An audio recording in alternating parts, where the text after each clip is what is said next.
Story 1. Rich parents always made me feel like a failure growing up. Then they sent my son $50,000 worth of gifts with a note saying, "Flying out soon to see you, my boy." Well, as the title suggests, I, 27F, have always had a tumultuous relationship with my parents. It was not easy growing up around them. You see, both of my parents were overachievers. They competed to be the topper through their high school and got into the same university. Not knowing anybody there, they stuck close to each other, and over the next few months it translated into something more. Both of them are extremely talented and clearly geniuses. They have high-paying jobs, and we have quite a comfortable life. The only thing that they both failed at was being a parent to me. I was the result of an accidental pregnancy. My mother has since told me from time to time how she and my dad both didn't want any children, but after going for their first ultrasound and hearing my heartbeat, they just couldn't give me up. They also have religious parents who would have probably had a fit had they not continued with the pregnancy. As a result, 9 months later, I was born. Now, my parents, being both overachievers, had their first fight about who would be staying at home. Ultimately, it was decided that since my mother had sacrificed enough while she was pregnant and earned more than my dad, she would be the one working while my dad would take care of me, at least until I was old enough to be taken care of by a babysitter. As a child, I remember my parents would make me go through insane tests to judge whether or not I was a genius. I have heard from my grandparents that my parents would only allow me to play with blocks or card games. I was not allowed to paint as they didn't want me to develop an affinity to become a painter as an adult. I was also not allowed to watch TV like any other normal child. They would let me play with the piano in the hopes that one day, with proper training, I could sit down and master it. Everything that I did or ate was also closely monitored by them. I was not allowed to eat any junk or chocolate whatsoever. I remember going to birthday parties and not being allowed to eat cake or any junk since my parents would have notified the host regarding this. As you can already guess, my childhood was pretty horrible. I would watch everyone else have a normal childhood while I was treated like a science project in the hopes that I would one day turn out to be a genius. The only happy times I remember were when I spent my weekends with my grandparents. I was lucky enough to have both sets of grandparents who would spoil me silly, and they didn't care about my parents' so-called rules. I would sometimes watch old black and white movies with my grandfather when I was with him, which I absolutely loved. I guess it's true when they say that the stricter the parent is, the sneakier the child becomes. Despite their efforts to control every aspect of my life, I developed a rebellious streak fueled by a desire for normalcy and the freedom to make my own choices.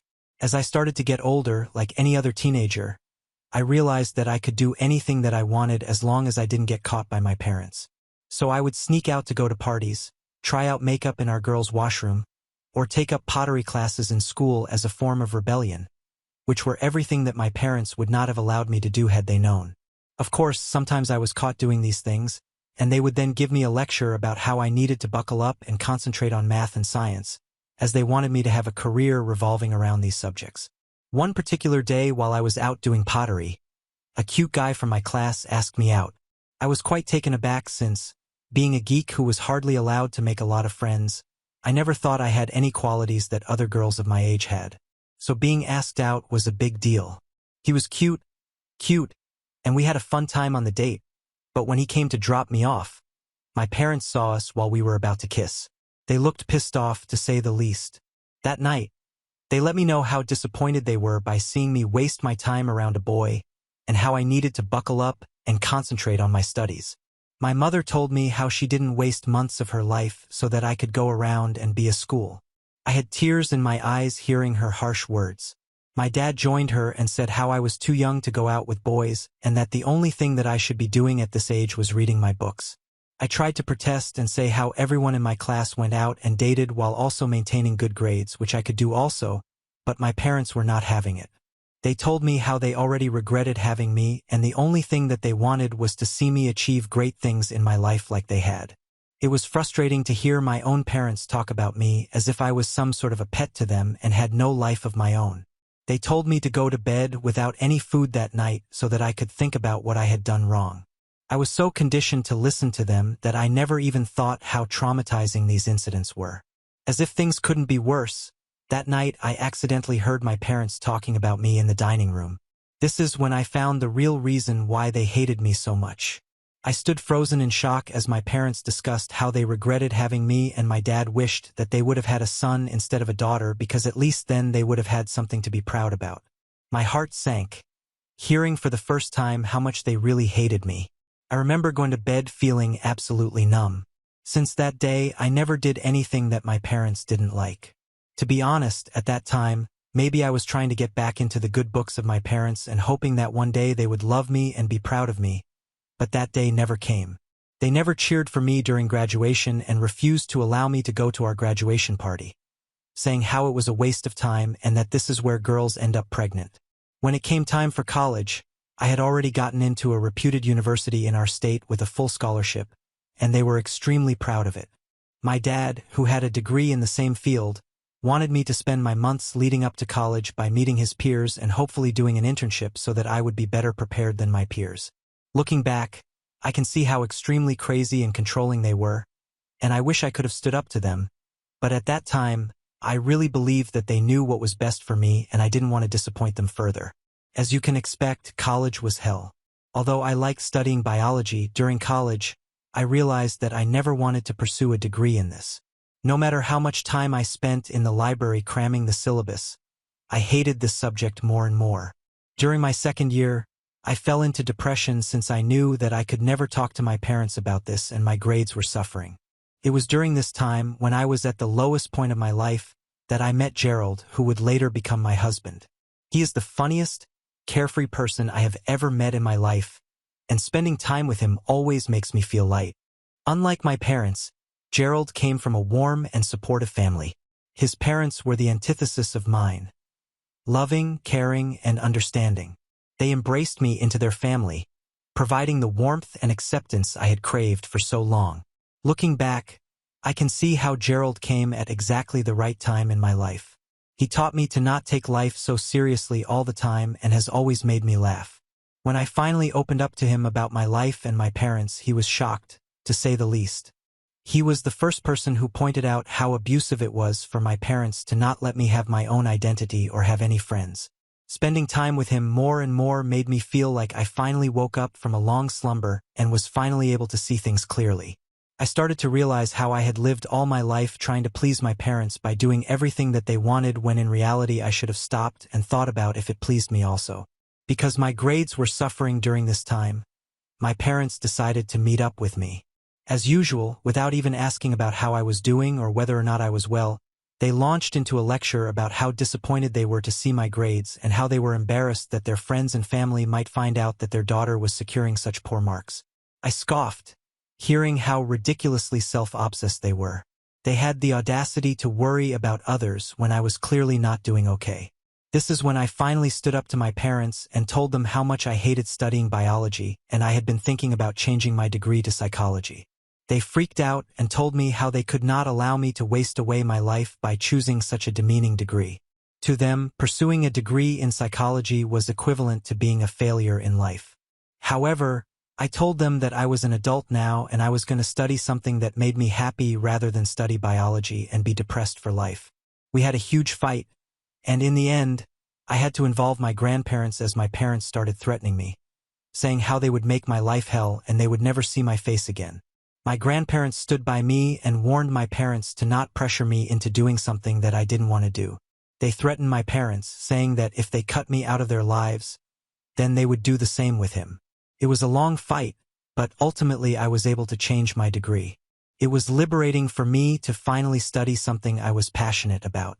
This is when I was finally able to enjoy my college. I was able to wake up in the mornings without feeling anxious or eat my food without worrying about my future.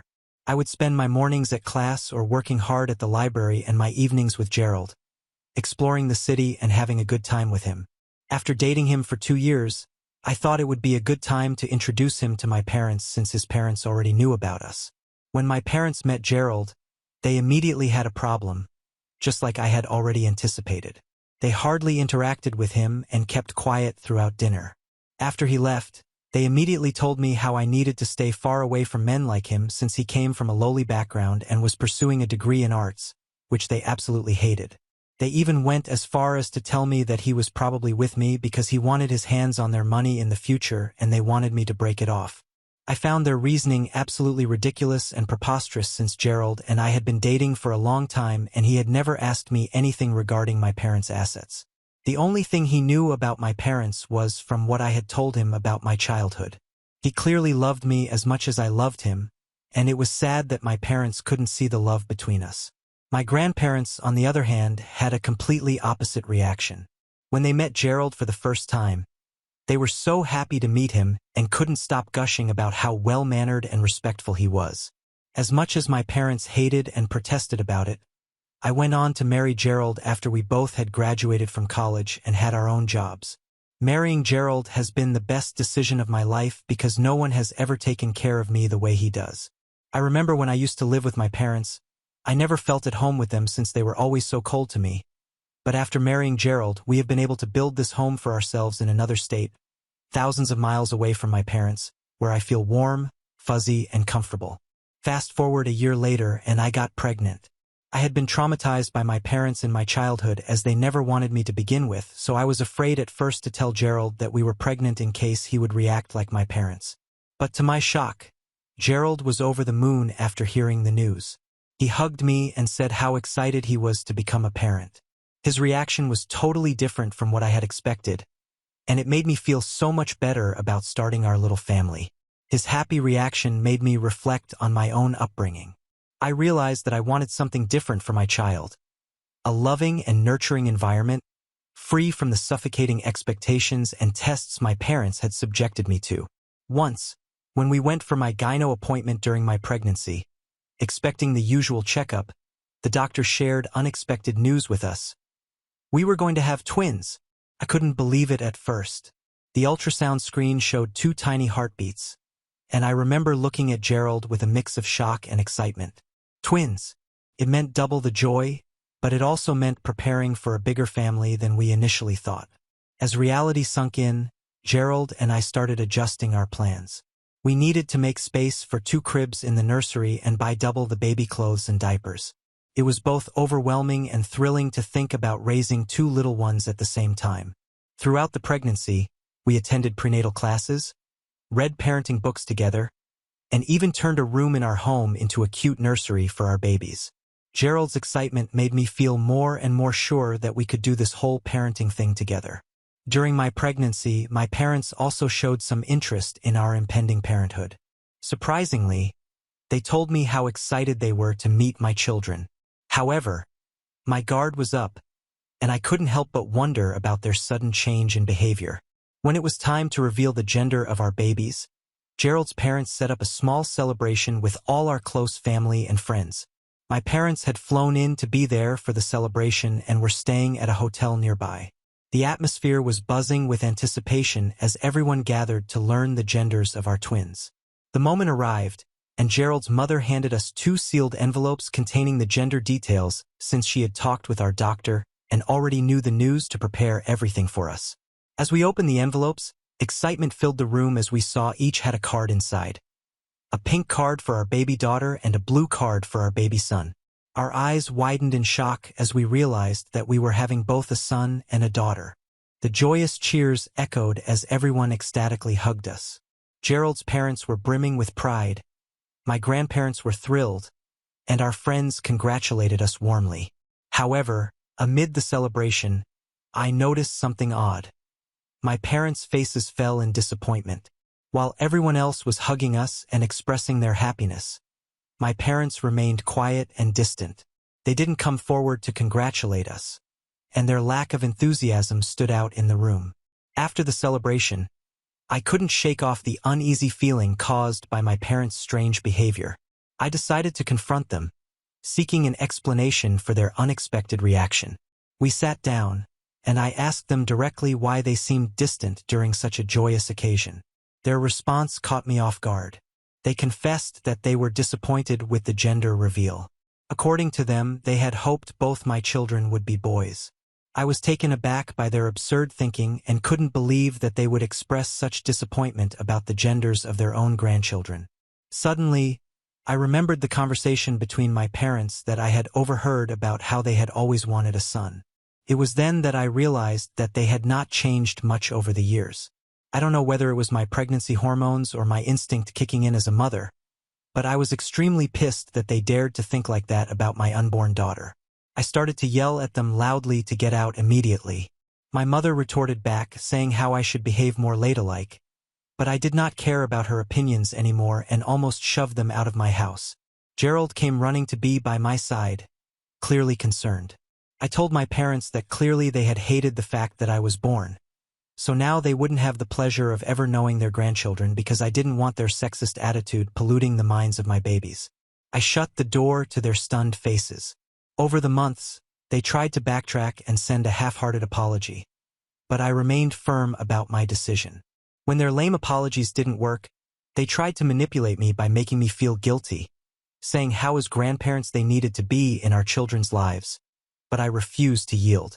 Gerald has had my back throughout this, and even he doesn't want our children to be anywhere near my parents. I just gave birth last week, and it has been a surreal experience, to say the least. I think I have never been happier than the moment I held my two babies for the first time. Gerald was by my side throughout the birthing process and has been an incredibly understanding partner. His mother has been staying with us to help me out with the babies, since unfortunately Gerald couldn't get more days as leaves at his office. Yesterday morning, out of nowhere, I received a package in the mail. Inside were extravagant gifts, each with a hefty price tag. Accompanying the gifts was a note that read, "Flying to see you soon, my boy. Your grandparents." I stared at the note in confusion and looked around at the gifts, suddenly realizing that all the gifts were meant for my son only. It was clear that somehow my parents, despite our last fight, were delusional enough to think that I would allow them to have a part in my son's life when they couldn't even bother to wish my daughter or me as a mother. Taking a deep breath, I composed a thoughtful but firm message to send to them on the phone. I straight away made it very clear that their presence in our lives was not welcome anymore and that they would not get to see their grandchildren. I warned them that if they showed up on our doorstep, then I would be calling the police on them. I knew it would ignite a storm, and it did. My parents responded with a barrage of messages and calls, accusing me of being ungrateful and stubborn. I have ignored their calls and left their messages on read. According to them, I am trying to be controlling by not allowing them to have a relationship with my son when clearly they have all rights as a grandparent. I don't think I can allow them to disrespect my daughter like that. Hence, I don't want their presence in our lives and believe cutting them off is the right decision. ITA for cutting off my parents from our lives after what they have put us through? Update 1. Wow, I did not expect so many comments in a matter of a few hours. I am glad to see a majority of you agree that what my parents have done cannot be forgiven. I quite agree, since I don't want my daughter to grow up to see them favor my son over her. I don't want her to have the same trauma or self-esteem issue that I have as a result of my parents' toxic upbringing. It boggles my mind how my parents can be so educated yet have such outdated opinions. They made my life a living hell while growing up, and I know if I continue to allow them in our lives, they might impose their beliefs on my children. I don't want that. Fortunately, Gerald, his parents, and my grandparents have been there for me during this time. My grandparents are furious that my parents are favoring my son over my daughter and have made it clear to me that they supported my decision to cut them out of our lives. They have also talked with our parents, but I don't know how well that has gone. Gerald and I have come to the conclusion that I should send the gifts back to my parents so as to send a clear message to them that we don't need anything from them. I agree, and will be sending back the gifts tomorrow. Update 2. After I sent back the gifts to my parents, they kept calling and texting me, insisting that we needed to meet. So this weekend, I asked them to fly out here so we could talk for the last time face-to-face. I had invited them out for lunch at a nearby restaurant. When my parents arrived, my mother, without even listening to me, started going on a rant about how I had no right to keep them away from their grandchildren. I told them straight up how, as the parent, I had every right to keep them away from whoever I deemed was toxic, and they could go and cry to the walls if they wanted to. My dad tried to justify, saying how my mother didn't mean that and that they just wanted to see their grandson. I scoffed hearing this and asked them straight up why they kept on mentioning my son when I had a daughter as well. I told them how I had already told them that I didn't like how they favored sons over daughters and that I didn't want that for my daughter. My parents, hearing this, said how I should be more forgiving towards them since they are still learning and that if I wanted them to meet my daughter, then most definitely they wouldn't mind. It infuriated me how casually sexist they were behaving, and the conversation got pretty heated after this. I made it clear that their biased attitude was not acceptable, especially when it came to my children. I explained that I didn't want their negativity around us and that I didn't want them anywhere near my children for the rest of their lives. My parents started screaming about how they could go to the courts over it, and I told them that they were welcome to do so since it would give me an opportunity to recount my childhood stories where they had abused me and gotten away with it. My parents stared at me in horror as I continued to say how I would not just stop there and would then continue to tell our entire family about what my parents had done to me. I knew their reputation was extremely important to them, so they were at a loss of words hearing my threat, knowing that I wasn't messing around.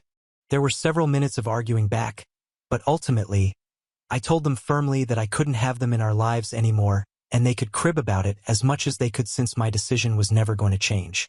I walked away from them that day with the satisfaction that my children could never be traumatized by them the way that I was while growing up. It hasn't been an easy decision, but I had to prioritize the well-being of my family. Gerald has been a huge support throughout this. We have blocked them so they have no way to reach out to us. It is a challenging situation for me to permanently cut off my parents, but I'm holding my ground for the sake of my kids. I appreciate all the support I have received from this community during this tough time. Update 3. Several months have passed since I sent back the gifts and made it clear to my parents that they were no longer welcome in our lives. Thanks to a lot of comments about my parents possibly going to court over not being allowed in our children's lives, Gerald and I decided to consult with a family lawyer to explore legal options, and we were assured that there was no way that their claim would hold any ground since I have thousands of text messages of how abusive my parents are towards me. We feel assured now that they can't do anything to us. Now, on a positive note, we've been enjoying the time with our twins and creating beautiful memories as a family. My daughter and son are thriving, and we are slowly learning how to manage twins. We visit my grandparents whenever we can or video call them, so they can spend time with our children. The support from Gerald's parents has been invaluable during this time. They babysit our children whenever I and Gerald need to spend some time together or if I'm too exhausted. Our little family unit is strong, and we're determined to shield our children from the negativity that affected my own upbringing. I appreciate the ongoing support from everyone.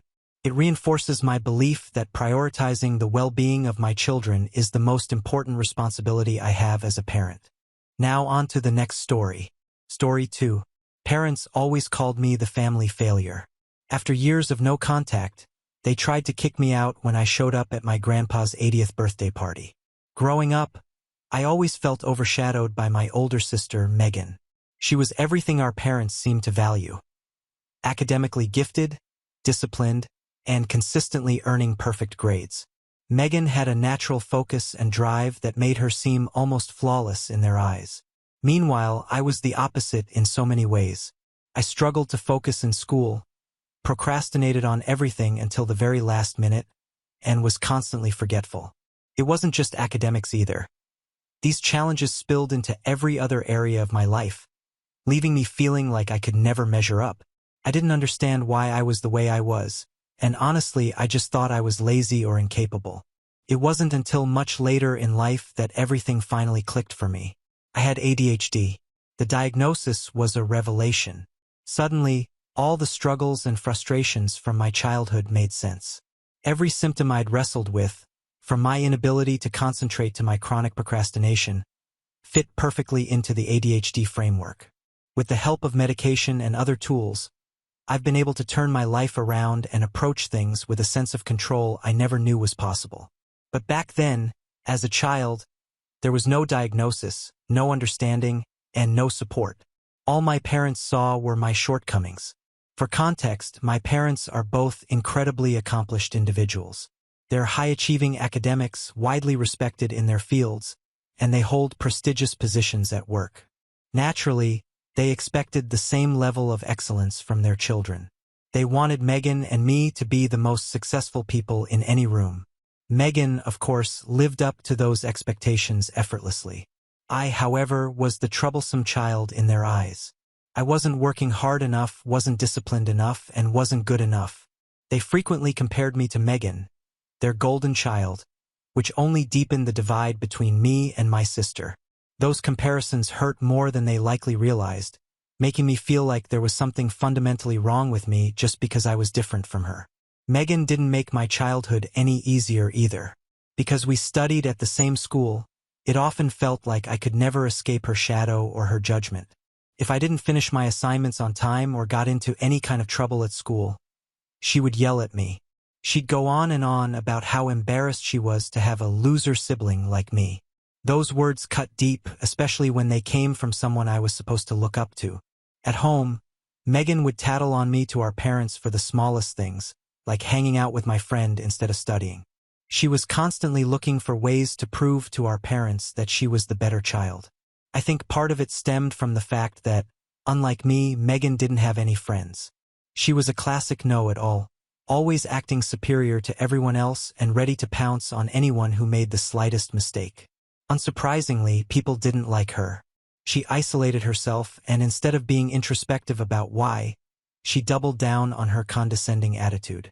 Despite her flaws, my parents absolutely adored her. They never once called her out for her behavior or encouraged her to be kinder or more humble. Instead, they celebrated her as if she could do no wrong. They bragged about Megan constantly. At family gatherings, at work, to neighbors, to anyone who would listen. Every year, they threw these extravagant birthday parties for her, complete with fancy decorations, guests, and expensive gifts. They made it clear they felt Megan deserved to be celebrated because, in their words, she was the one good thing to come out of their marriage. Can you even imagine hearing your parents say that about your sibling, as if you're nothing in comparison? Meanwhile, my birthdays were almost an afterthought. There were no parties, no excitement. Every year I received the same predictable gift: books. And not the fun, imaginative kind of books that kids might actually enjoy. They were always educational books, the kind that screamed, "You need to work harder." When my sister graduated from college, it was a monumental moment for my family. She got into one of the top universities in the country, and my parents were absolutely over the moon. They couldn't stop talking about her achievements, boasting to anyone who would listen about how proud they were of her. 2 years later, when it was my turn to graduate, the situation couldn't have been more different. I didn't get into a prestigious university like Megan. Instead, I got accepted into an average university compared to her, one that didn't hold the same weight or prestige in the eyes of my parents. Their disappointment was palpable. My dad didn't even try to hide it. He told me outright that he had no hopes for me anymore. He said he just wanted me to be gone from their lives because he was too embarrassed to even tell our relatives where I was going to college. Those words crushed me. To hear your own father essentially disown you all because you didn't live up to some unrealistic standard is something I wouldn't wish on anyone. My parents called me the black sheep of the family, saying they regretted having me and that raising me had been a waste of their time and resources. Megan also made it clear that she felt disgusted by the idea of me attending the college I had chosen. She told me that even though she didn't expect me to reach her level of academic excellence, I should have at least tried harder. Her words stung. To them, my best was never good enough. I was so hurt by their words and their attitude that I made a decision then and there. If they truly felt this way about me, if they genuinely believed I wasn't worth their time or love, then I would do them a favor and cut them off. I wasn't going to stay in an environment that only tore me down. I promised myself that I would carve out my own path, no matter how hard it might be, and that I wouldn't look back. Going to college was a whole new chapter for me, but it came with its own challenges. I had to take out an education loan just to afford it, and I also picked up a part-time job to support myself. Balancing work, studies, and managing my ADHD was incredibly difficult. There were moments when I felt like giving up, but I didn't. For the first time, I was surrounded by people who believed in me. Friends who were supportive and encouraging, who saw my potential instead of my flaws. With their help and the right medication to manage my ADHD, I started to build a life that felt meaningful and fulfilling. Today, I am an AI solutions architect working at a top multinational corporation. For the past 9 years, I've had zero contact with my parents or my sister, nor have I kept any tabs on their lives. I have worked hard to distance myself from that part of my life because it brought me nothing but pain. I usually avoid family events altogether to steer clear of any chance encounters with my parents or Megan. However, this time was my granddad's 80th birthday party. He personally called and begged me to come. I had not seen him in such a long time. He's one of the few people in the family who's always shown me kindness, and I couldn't bear the guilt of disappointing him on such a milestone occasion. Against my better judgment, I decided to go.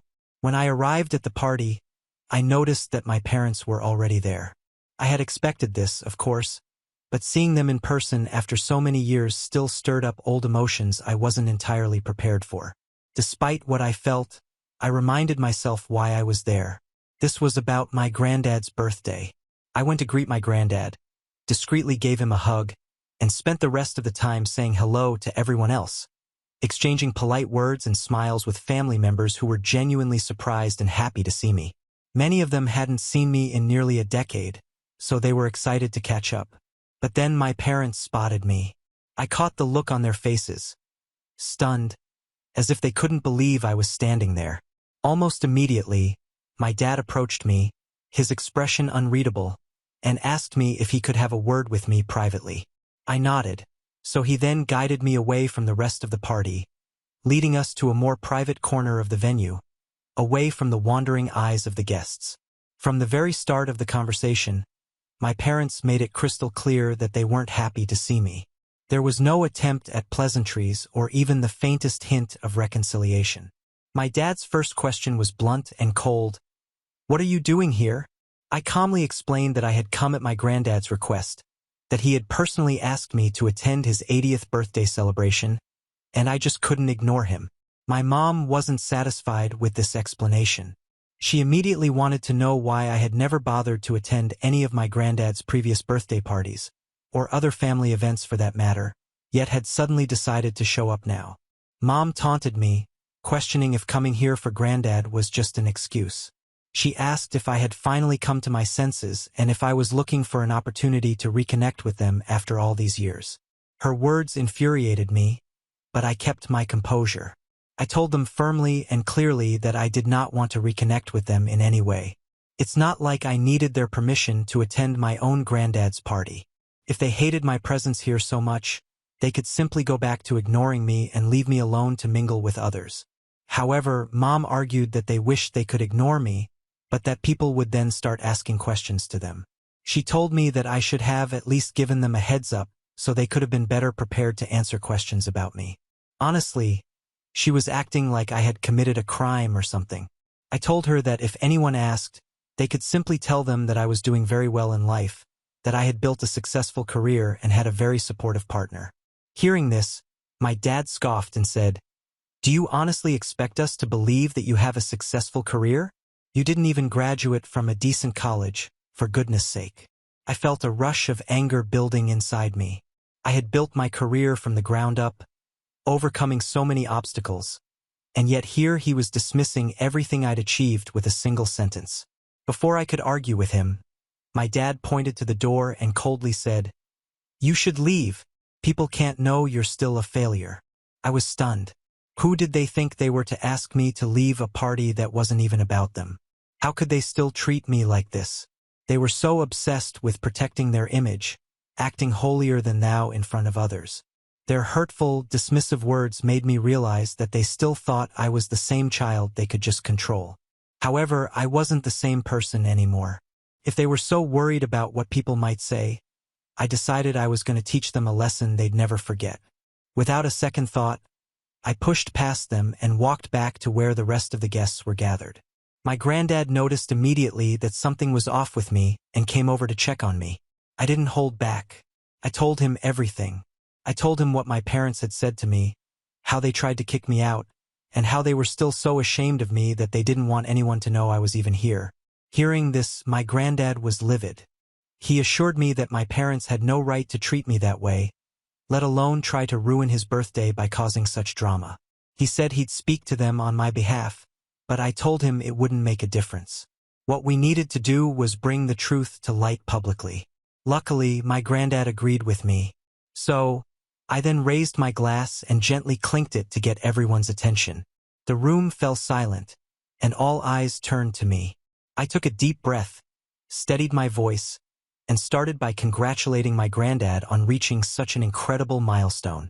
I thanked him for inviting me and said how much it meant to be there, celebrating with him. Then I shifted gears. I told everyone how nice it was to see so many family members again after so many years, but I also explained why I hadn't been a part of these celebrations for nearly a decade. I'm sure many of you are wondering why I had never shown up to any family event over the years, so I'm going to tell you the truth. It was because of my parents. The truth is, my parents have always treated me like I was beneath them, making me feel like I was nothing more than a burden to them. Over the years, I laid it all out. I told them how my parents had ostracized me, made me feel like I wasn't good enough, and how they had labeled me a failure all my life simply because I hadn't lived up to their impossible expectations. I shared how I had paid my own way through college by taking out loans and working part-time jobs, without any support from my parents. I made it clear that while I had worked hard to build a life for myself, they had not once reached out to check on me. The room was dead silent as I spoke. Some people exchanged uncomfortable glances, while others stared at my parents, who looked absolutely mortified. My mom's face was white as I was talking, while my dad looked furious. I didn't just stop there. I shared how throughout my entire childhood, my parents had favored Megan, showering her with love, attention, and opportunities, while labeling me the black sheep of the family. I explained how their constant comparisons and harsh treatment had alienated me, how they dismissed my struggles with ADHD as laziness, and how they never once tried to understand or support me. I went on to say that now that I was an adult, successful in my own right, I had no expectation that my parents would suddenly embrace me. However, I certainly didn't anticipate that they would go so far as to scold me for attending my own granddad's birthday party, a party I was invited to by the guest of honor himself. It was absurd and hurtful, and I wanted everyone to know just how ridiculous their behavior was. So, for all those years when I wasn't at family events, I wasn't being rude or distant. I was protecting myself.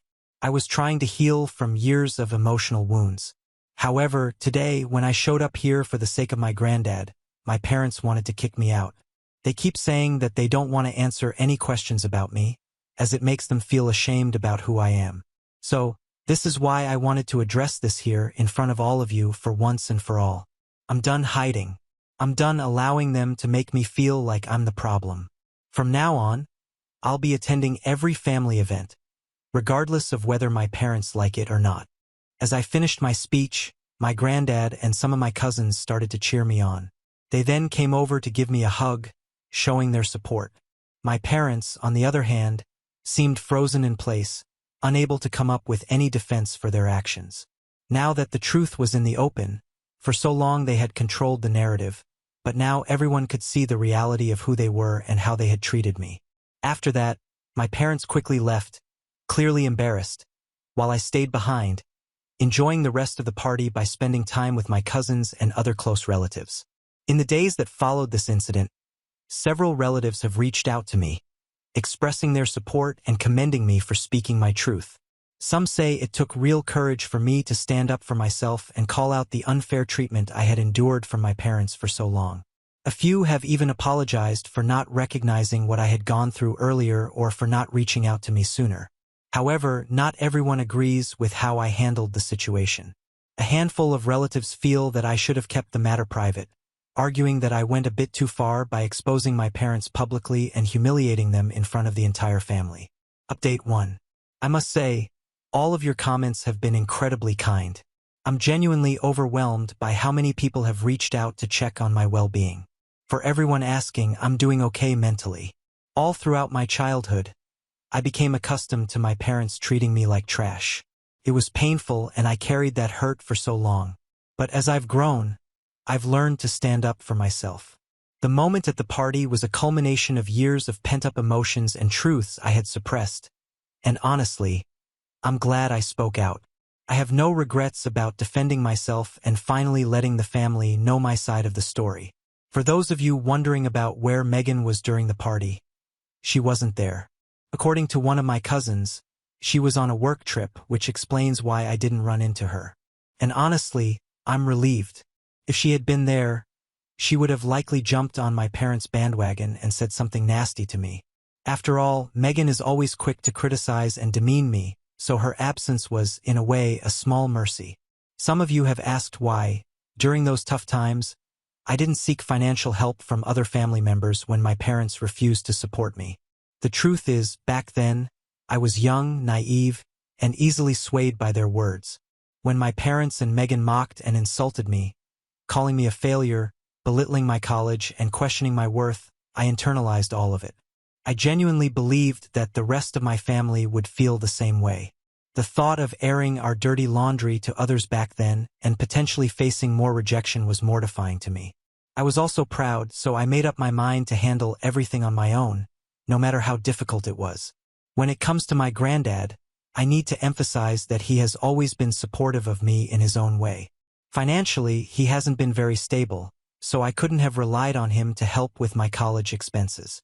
However, his emotional support has been invaluable, and he's always believed in me and understood the dynamics between me and my parents. He knows the whole story, every bit of it, and he's never judged me for cutting ties with my parents. In fact, I'm deeply grateful to him for giving me the opportunity to speak at his party and for standing by me when I decided to expose my parents for who they truly are.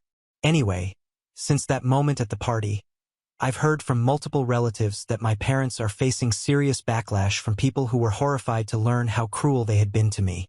Many of these relatives had no idea about the extent of their behavior because my parents had always gone around painting me as the problem child. Clearly, they had created this narrative to protect their own image while sweeping their toxicity under the rug.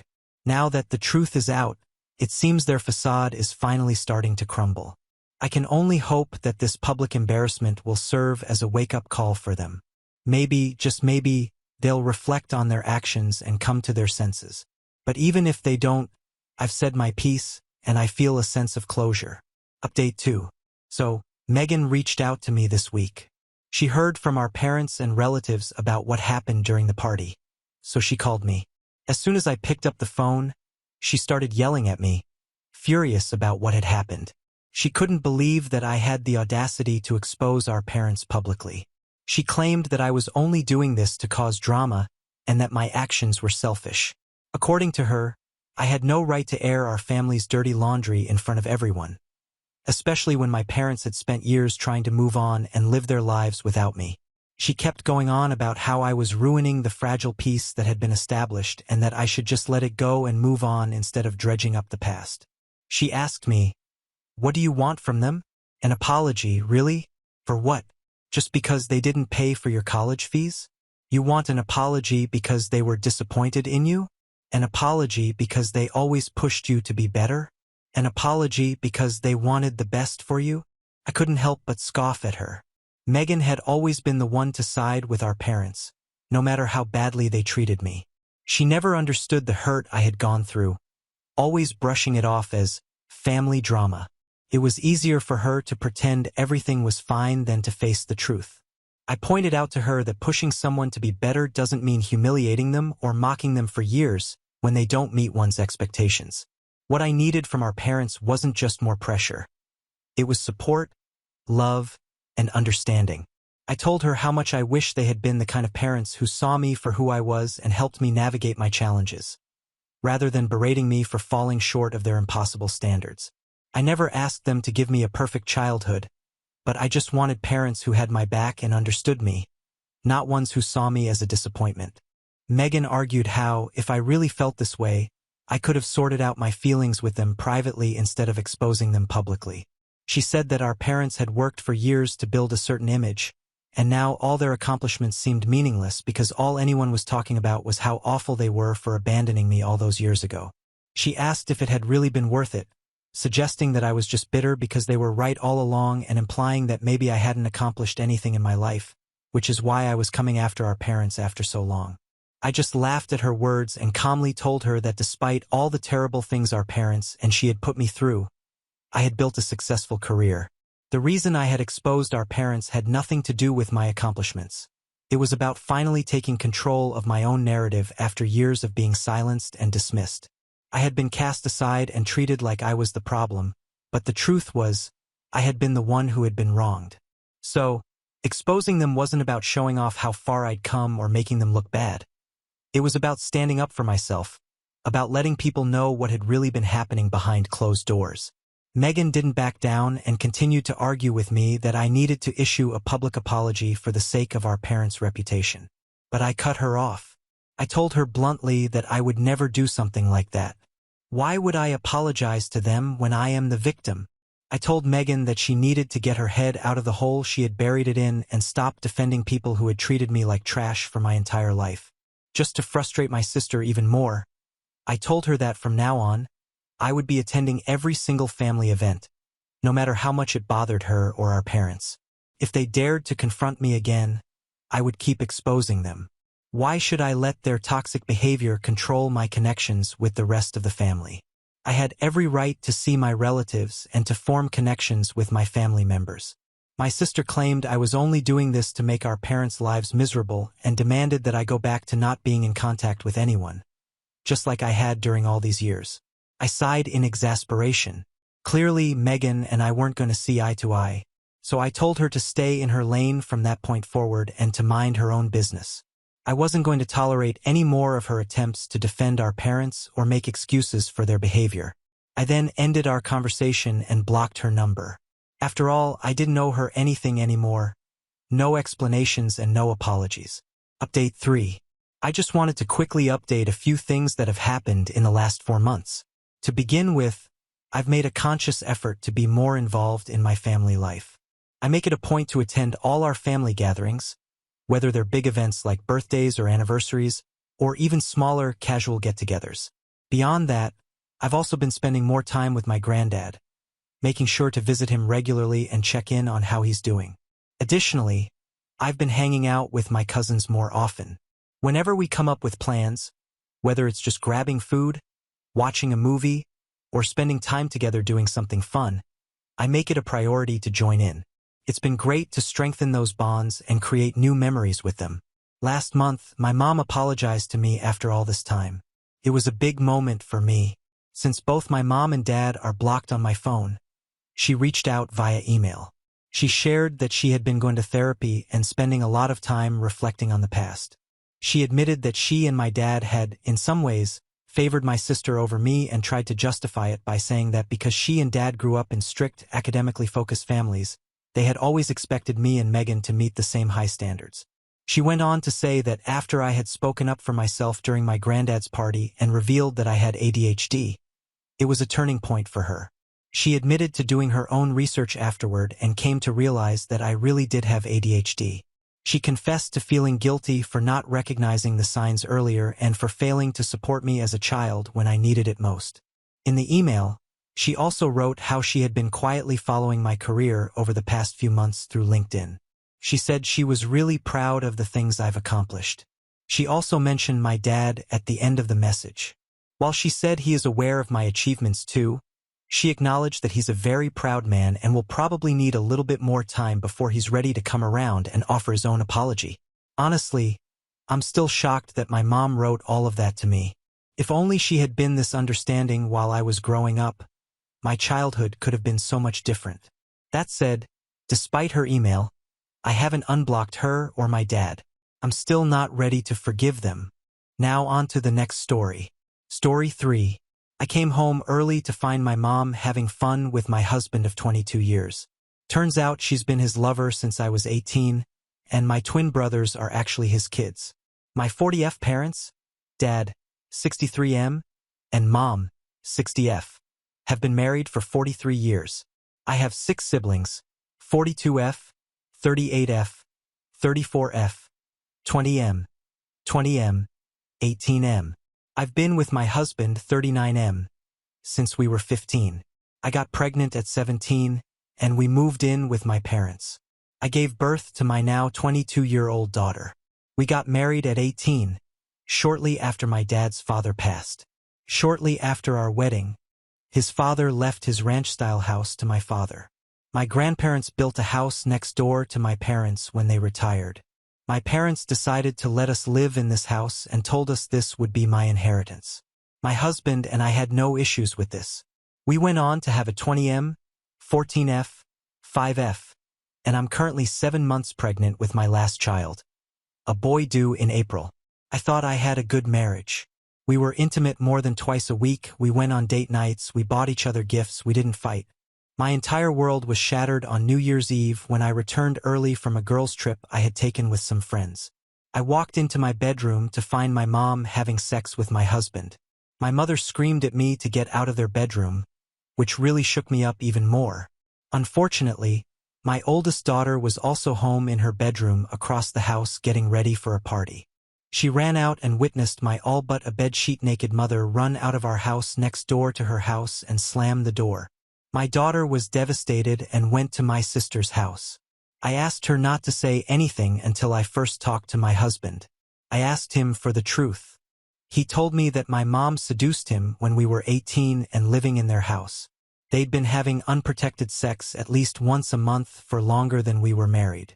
I ran the math and was horrified because the timeline meant my twin brothers and youngest brother could be my husband's. I immediately called my dad and told him to come to my house without my mom. I made my husband confess, and my dad was devastated. He and my mom were high school sweethearts too. Needless to say, we could hear my mother screaming from her house when he confronted her. I then told my older sister, and she and I decided to have her throw a party for the whole extended family, and we invited my ex's family as well. At the party, I had my 22F daughter take all the kids to our basement and put on a movie, leaving only the adult children and siblings. I told them exactly what they'd been doing. Most of the family is on my side, except my 3 youngest siblings, my 38F sister, and my ex's entire family. They all say I'm an off for dropping this publicly. Word got out, and my mom's best friend, who is on leadership at my mom's church, my childhood church, called me to verify. My mom has since been let go as the children's pastor there, and she claims I've essentially ruined her reputation and life. My dad kicked her out, and she's now living with my 38F sister. Lastly, my dad insisted on a DNA test for the 3 youngest boys before he'd consider anything to do with their marriage. The twins are my husband's bio children. I've since kicked him out, and he's living with his parents. My father and I are discussing me moving into his much larger house, and him selling my grandfather's house and him giving me the money to buy a new house somewhere else to get rid of the memories. My husband is appalled and furious that I proved he actually is about to have 7 kids instead of 5, and that I'm going to be taking half his business away from him. My husband started his own HVAC company a few years back, and for the first 5 years I helped him get it set up, ran the office completely, and took time away from my teaching career to help him get this established. In my state, all marital assets, including businesses, are split 50-50ths. Since the house was still in my father's name, my husband will get no money from the sale. Neither will my mother, since inherited assets are not subject to be split in divorces. My mother is also likely to not get any alimony as our state is not a no-fault divorce state. I'm now over a month removed, still extremely bitter and angry at my mother, especially at her hypocrisy of calling me a slut and shaming my family when she's done much worse. I also despise my ex with everything within me now, as he was both my mom and me in some instances, coming to our bed minutes later. He got my mother pregnant less than a week after getting me pregnant, and while I thought it was so cute and fun that I shared a pregnancy experience with my mom, she was carrying my children's half-siblings. He has broken all trust one had in men and being faithful. I have already procured a good lawyer from the firm that helped us in financial matters for both me and my dad is helping pay for it. My twin brothers, one of my sisters, and my entire ex's family have gone no contact with me and my minor children. My children have essentially lost all of their grandparents but my dad, 2 uncles, and an aunt on my side, and my husband's 3 brothers due to this mess. I've also developed ulcers and digestive issues because of this, so I'm visiting the doctor soon, and I've been in therapy since the first week of January. I've offered this for my 2 adult children if they need family therapy with all of us, but they're doing individual therapy right now. My 14-year-old knows that we're getting divorced and why, and she's so angry at her dad that I struggle sending her to his house on the weekends. I feel like she's old enough to make a decision on that, but I don't want to damage her relationship with her dad. I've told all my kids it's okay to love their dad even if he hurt me, but the oldest two have cut him off 100%. I won't tell my youngest two until they're teens why we got divorced, and everyone else has agreed to not spill anything until they're old enough to understand. As for how I had no idea this affair was ongoing, my husband confirmed to me that they would have sex at my mom's office at church, in their cars, at a motel, and when we built the business, they started having it routinely in his office once I went back to teaching. They also had it in our houses too when my father would go away on business trips or I'd be out of town. It was pure happenstance that I came home a day early from a trip because I was uncomfortable from being nearly 7 months pregnant and just wanted my own bed for me to find out. Knowing they'd be carrying on this full-blown affair still if I hadn't caught them is what I'm still upset about. The fact that the grandmother and father of my children cared so little about destroying our families is what I can't get past. What's hardest for me is that my own mother would do this to me and would continue to do this for years and not caring when it all blew up in her face, that she would be destroying her entire family. Edit. Also, to add insult to injury, my husband confirmed in one of our mediated conversations the affair started when I apparently made him angry. He didn't tell me and instead vented to my mom when they were alone. She comforted him and they had sex. He loved it and then pursued her after that. He said he would have divorced me but knew he'd get cut off from her, and she was so much better at sex than me, so he stuck it out with me. He told me I was a placeholder. Of all the betrayal and low blows, that statement is what keeps me up at night. Update 1. I tried hard to go the route of a mediated divorce, but my ex told me yesterday through his lawyers that he doesn't believe that the baby I'm carrying is his, and he wants a DNA test as soon as he's born because he doesn't want to support a child that isn't his. He also believes I routinely cheated on him through our marriage and that I knew about his ongoing affair and used that as my excuse to have my own affairs. None of that is true, but I kind of wish it was because it would make the divorce easier. My lawyer basically told me to get ready for a long, drawn-out, brutal, contested divorce, and that my ex is likely going to try every underhanded tactic in the book to make my life even more miserable. Update 2. This has gone viral, and thanks to the people who let me know in DMs. So I will answer some questions posed both here and there. My twin brothers look like my egg donor's side of the family. They look very close to my uncle and grandfather. They clearly don't look like my dad at all, but they also don't resemble my husband much either. My son looks my STBX, and he's the only child that you can visibly tell is his kid, although my 14F daughter has his nose and jaw shape. I was definitely enraged the day everything went down, but my dad talked me off the murder ledge and reminded me that I needed to think of my baby and my other kids before I do something that would remove both of their parents from their lives. That is what spared them.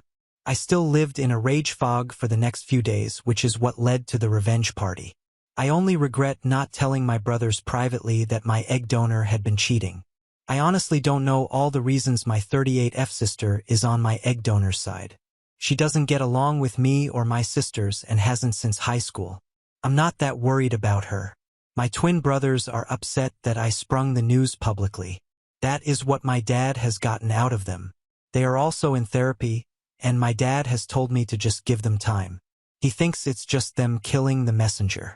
I did not tell them the possibility that my ex was their dad, but they can do math and figured out that they're the same age as my son, and he's younger than the length of the affair.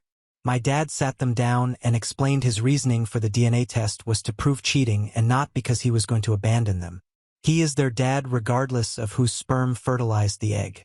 I don't believe that my egg donor and STBX waited until he was 18 to have sex, but at this point, I'm letting my dad fight that fight and letting him do what he needs to win dealing with her and their divorce. I have contingency plans ready to enact in the event they decide to move in together, but my lawyer doesn't believe my ex is stupid enough to do that with the divorce proceedings turning ugly. I forgot to add this in earlier. My husband is 4 months younger than me. My birthday is in December and his is April. He will be 40 soon. We were in the same graduating class all through school from kindergarten through high school. He's not a full year younger than me as others have speculated. I'm focusing on my pregnancy, my kids, and moving on. I may provide an update after divorces are finalized, but thanks to everyone for the support and advice. Thanks for letting this hormonal, sad, ragey, bitter woman vent and get this off her chest. Update 3. I had a phone conversation with my aunt today, my egg donor sister, and she told me there is a family history of cheating in our family on their side of the family. My grandma cheated on my grandpa for years, but they reconciled. My aunt herself had multiple emotional affairs but is still married to my uncle. She tried blaming genetics on my mom's affair. I laughed out loud at the absurdity of that attempt to justify her affair, and my aunt is now mad at me for not hearing my egg donor out and her explanations for cheating. My dad and lawyer both say I should hear her out, so I'm still considering doing it right before we meet in early March to establish custody. Edit. I should mention that I asked my aunt if my mom inherited the gene, which child did she pass it on to, and how did my grandma manage to pass it on to both her daughters. So that's probably why she's mad. In retrospect, I've honestly lost all sympathy for cheaters after this. Update 4. I tried updating this on that post, but it won't let me add another edit. So here's the latest happenings. Update recaps. My ex accused me of also being unfaithful because he was and wants a DNA test when our son is born. My aunt exposed multiple affairs in my egg donor side of the family and tried to claim it's genetic and hereditary. My dad and I's lawyers encouraged us to meet with my egg donor for evidence and for closure, and this update deals with the answers we were given about her choices when we did meet. I met with my egg donor, dad, and our lawyers last evening. Essentially, my egg donor said she knew it was wrong but enjoyed the attention, the sex was great, and she enjoyed the thrill of it. She kept sleeping with my dad because she enjoyed their financial stability and carefree life and wanted to stay married. She purposely slept with him after each sexual encounter with my ex to ensure if she got pregnant she could pass the child off. She also admitted to enjoying the knowledge that my ex enjoyed sex with her more than me. She then said that she is moving in with my ex to his new place and that she invited the boys to live with him. The twins have visited once since the affair went public and told her they don't like my ex and refuse to treat him like he's their father. She said eventually they'll come around once she's married to my ex, and then she'll have her family back. I laughed out loud and told her she was delusional and needed psychiatric help. Then I told her I would be taking out an order of protection against her so she'd have no access to my minor children. She called me a jealous and ungrateful cow for not appreciating that she didn't abort me and let me live. She said I should be happy that they didn't kick me out when I came home knocked up. She even had the nerve to say I should be thankful she kept my husband happy when I couldn't, so he didn't divorce me and leave me a broken and damaged good single mother. She then told my dad she suffered from postpartum depression after my birth and my dad ignored it in her and made her feel alone, so she felt justified in hating me and to have affairs. She admitted to having multiple affairs from 6 months after I was born until New Year's Eve and said she'd still be doing it if I hadn't ruined everything. So my 38F sister and 34F sister may not be my dad's either. My dad is even more heartbroken and angry, but we did have both our lawyers present, and we got it on record. My dad has already reached out to my siblings, but to nobody's surprise, I guess my 38F sister already knew it was a possibility because my mom told her about both affairs when the twins were born, and she knew they might not be my dad's and kept it from us. My dad is devastated by that even more than losing his relationship with my mom. I'm not sure their relationship will ever recover. I genuinely have no clue what is wrong with my 38F sister. My 34F sister doesn't want a paternity test and said our dad will always be her dad. My dad is fine with that. I sent a message to my ex through my lawyer that I will be filing an order of protection tomorrow so that my kids won't have to go to my ex's house if my mother is there. Neither one has even attempted to find new housing either, so I guess she's planning to move into my ex-in-law's house. I really don't want my kids around that mess. He has yet to respond, but at this point, I really don't care what he wants. Update 5. Hello. Thank you to everyone who has sent me chats/messages supporting me and asking how I'm doing. I do have an update. I gave birth to my son in the beginning of April. He is healthy and I had no health complications. At the end of March, I was able to get temporary full physical and legal custody of my kids. My 14-year-old daughter asked me if I'd be willing to do family therapy with her and her dad. I did not want to do it. I fought it, but eventually I chose to do so for the sake of my daughter and her need to process everything and hopefully move on. I learned a lot more about the relationship between my ex and my egg donor due to homework the therapist gave us. My ex did reveal more things which I believe to be true. My mom had actually tried to seduce him well before we were of age. From my ex's recollection, when my egg donor took over the youth group, I was 15 and he was a few months from turning 15. The grooming began then. She'd counsel him privately because he needed it. They kissed at some point when he was still 14, and that was all they did, meaning they'd make out during these sessions until he turned 18. It was right around the time of the first kiss that my mom convinced him to ask me out and date me so they could keep seeing each other without suspicion. At this revelation, I was both devastated. My entire relationship was built on a lie and my husband never loved me. And also had a sense of relief knowing that I had absolutely nothing to do with their affair. The reason I believe this is true is that when he asked me out, I had to get permission from my parents to date. At the time, the rule was no one could date before age 16. My mom went to bat for me, or so I thought. We started dating right after he turned 15. The timeline adds up. Edited. My dad is currently looking into potential other cases of abuse and manipulation, right now with the help of the church officials. Nothing has turned up, and truthfully, while I hate my egg donor, I find it hard to believe she'd have the stamina to carry on multiple affairs with other boys. I think she seduced him knowing I liked him and wanted to feel superiority over me. Looking back, all of this makes sense, her treatment of me and my children in relationship to her other grandkids. I think all of this was a seriously messed up case of her being narcissistic and punishing me for ruining her life. They did not have full sex until he turned 18, and I guess it was his birthday present from her. My 22F and 20M children are still not speaking to him, which he has come to grips with and understands they'll likely never reestablish contact with him. The twins and I have reconciled fully now. As for the egg donor, after the last phone call with my aunt, I cut off contact with her and my grandmother. I was tired of my aunt trying to guilt-trip me into talking to my egg donor. My grandma is a whole other problem and is beginning to show signs of dementia and senility. She is still harassing my egg donor and calling her a whore of Babylon, which I'm okay with, but the other stuff she's doing and saying is not something I want to add to my life of stress. My 34F and 42F sisters were the ones who helped me with labor and delivery plans. My ex knew what the plans were, but also that I did not want him at the hospital until I had already given birth and was in a better place for him to meet his son. He agreed to this. The day I went into labor, my 34F sister took my 14F and 5F children to her home, while my 42F sister was with me in the room. Apparently, my 14F child needed something from the school and reached out to my ex to pick it up, as he was still on the official pickup list. He no longer is. He was supposed to drop it off at my sister's house. My egg donor was with him when he took the call. He refused to let her come along as I did not want my children around my egg donor. She apparently followed him in her car to the store and then my sister's house and threw a tempered tantrum on the front lawn of my sister's house.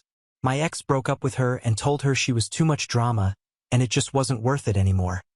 And she flew into a rage and physically attacked him and started destroying things in my sister's yard. The cops were called. My egg donor was arrested for domestic violence. At that point, my ex, my sister, and I all took out orders of protection against her. Due to the instability in the situation, my ex moved into an apartment close to the HVAC company. My 14-year-old daughter has decided not to forgive him and told him that she didn't want to be around him currently. So only the 5-year-old visits my ex. He comes to my dad's house and visits her one weeknight and one weekend evening when I take my other kids and twin brothers out for dinner. We've established contact through a custody app and will be revisiting the custody issue in June. I will be pursuing full legal and physical custody until my ex can prove to me he's done the necessary therapy and treatment he needs. I still hate my ex with everything in my being for what he did to me from the time I was 15 until recently, but I hate my egg donor far more for what she did to us all. I do have some sympathy for him, and I truly want him to be okay for the sake of my younger kids. Edited, yes, he has met his newborn son. He met him the night I gave birth. I also allowed his in-laws and brothers to meet him as well. His in-laws and I are currently setting up plans for the 14 and 5-year-old to have time with them as well as times they can come visit my newborn. My ex is allowed supervised visitation at this point, not a court-ordered visitation but my wishes, which he is adhering to as he does his therapy and rehab. He gets regular time with the 5-year-old. He does get access to our newborn at least once a week if he comes with his parents if he wishes. He's seen his son at least 6 times since I gave birth, 3 in my presence. We're slowly rebuilding civilized communication. As for the other divorce proceedings, he's agreed to an immediate, uncontested divorce, and I'll be getting half of everything, including the business. I'm choosing to sell my shares to one of my ex's workers who'd like to become a partner. The ex is happy with this, and I'll be happy to be completely rid of any ties to my ex. My dad was able to sell my old house. It didn't even get listed as our realtor knew a family looking, and I have begun looking for houses about 45 minutes away from my dad. As for the egg donor, she has gone into hiding. Once the twins told her unequivocally they'd never live with her and that they wanted nothing to do with her, especially after how she got arrested, she began a whole lot of guilt tripping and blaming them. She is now contesting the divorce from my dad and only speaking to him through her lawyer. As for my 38F sister, she got a wake-up call from this whole thing when my mother called her and berated her for 45 minutes for not bailing her out of jail.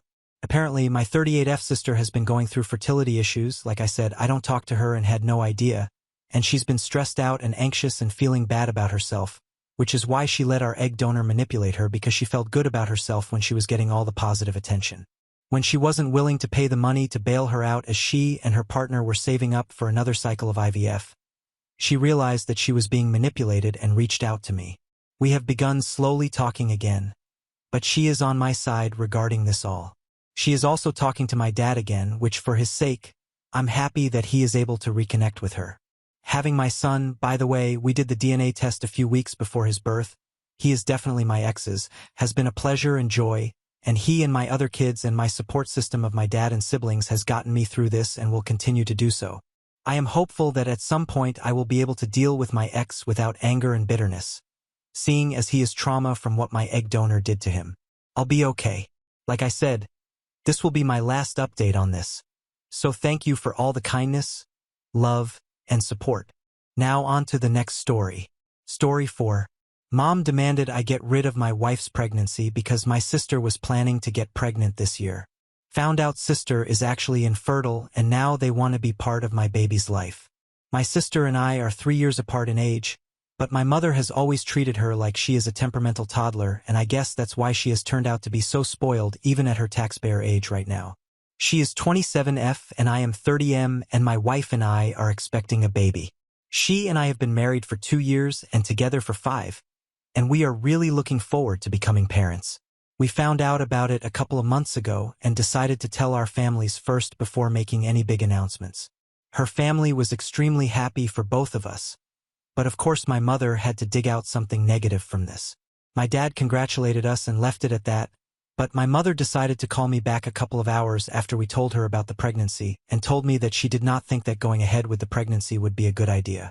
I was really surprised because my mother loves kids and I knew for a fact that she had been really excited about the potential life of a grandma when I got married and even at my sister's wedding, so this reaction was quite unexpected. And when I asked her why she would say something like that, she started coming up with arbitrary reasons for us not to have a baby right now.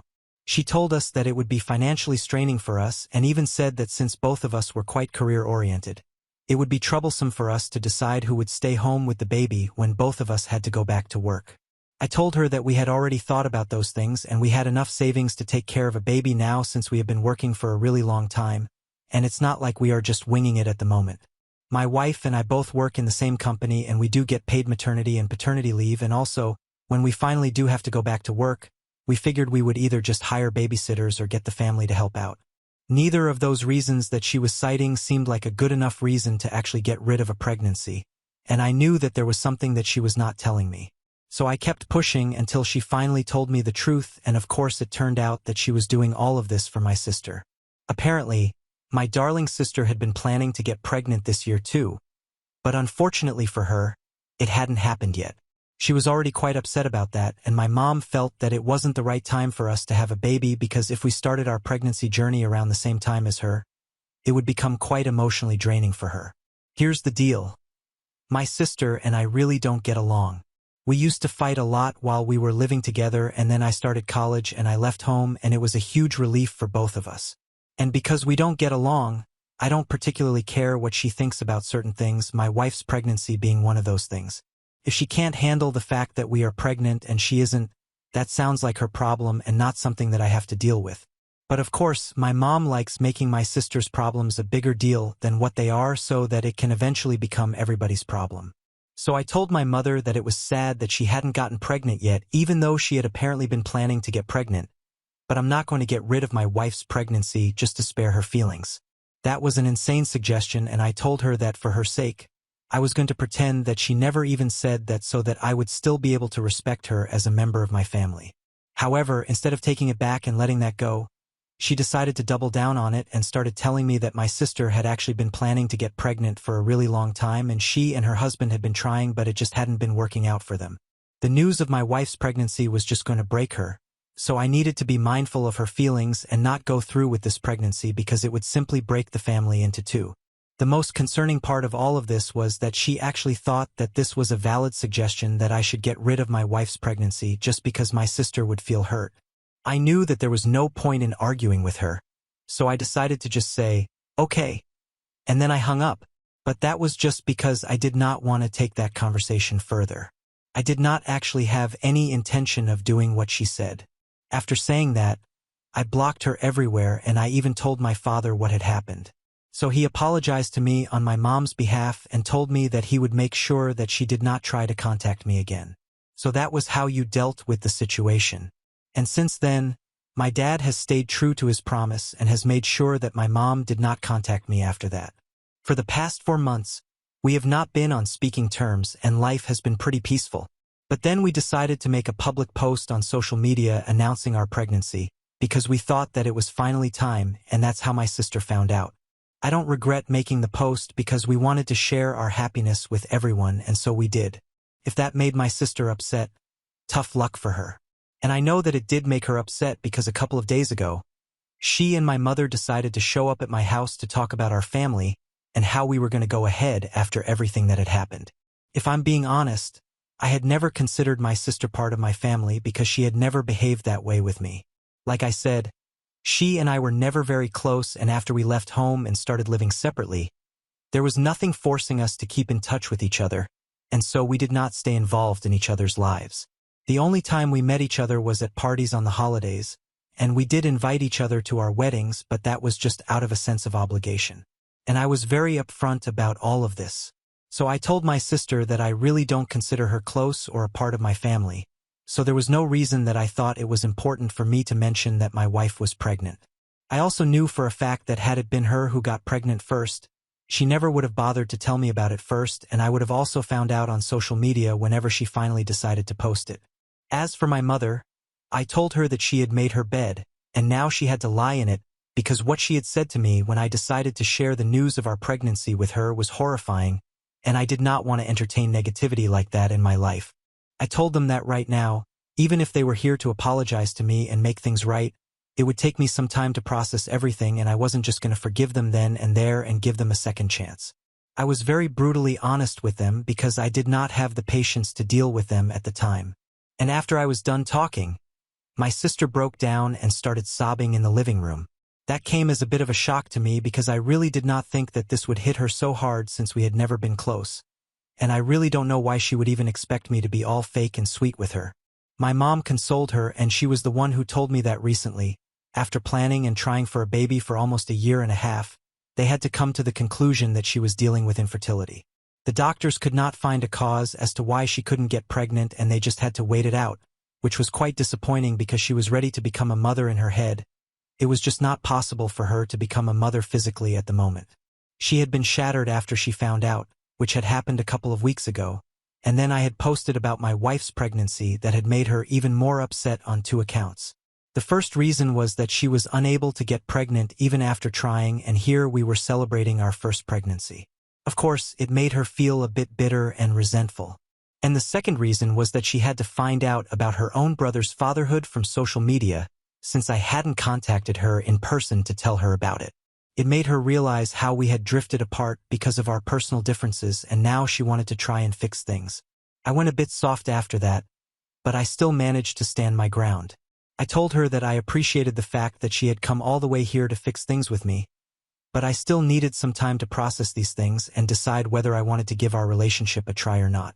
I also told her that I was really sorry that she was infertile and I wished that the pregnancy would happen for her at some point, but right now it was impossible for me to prioritize my family because the only thing that mattered to me was my wife and the pregnancy.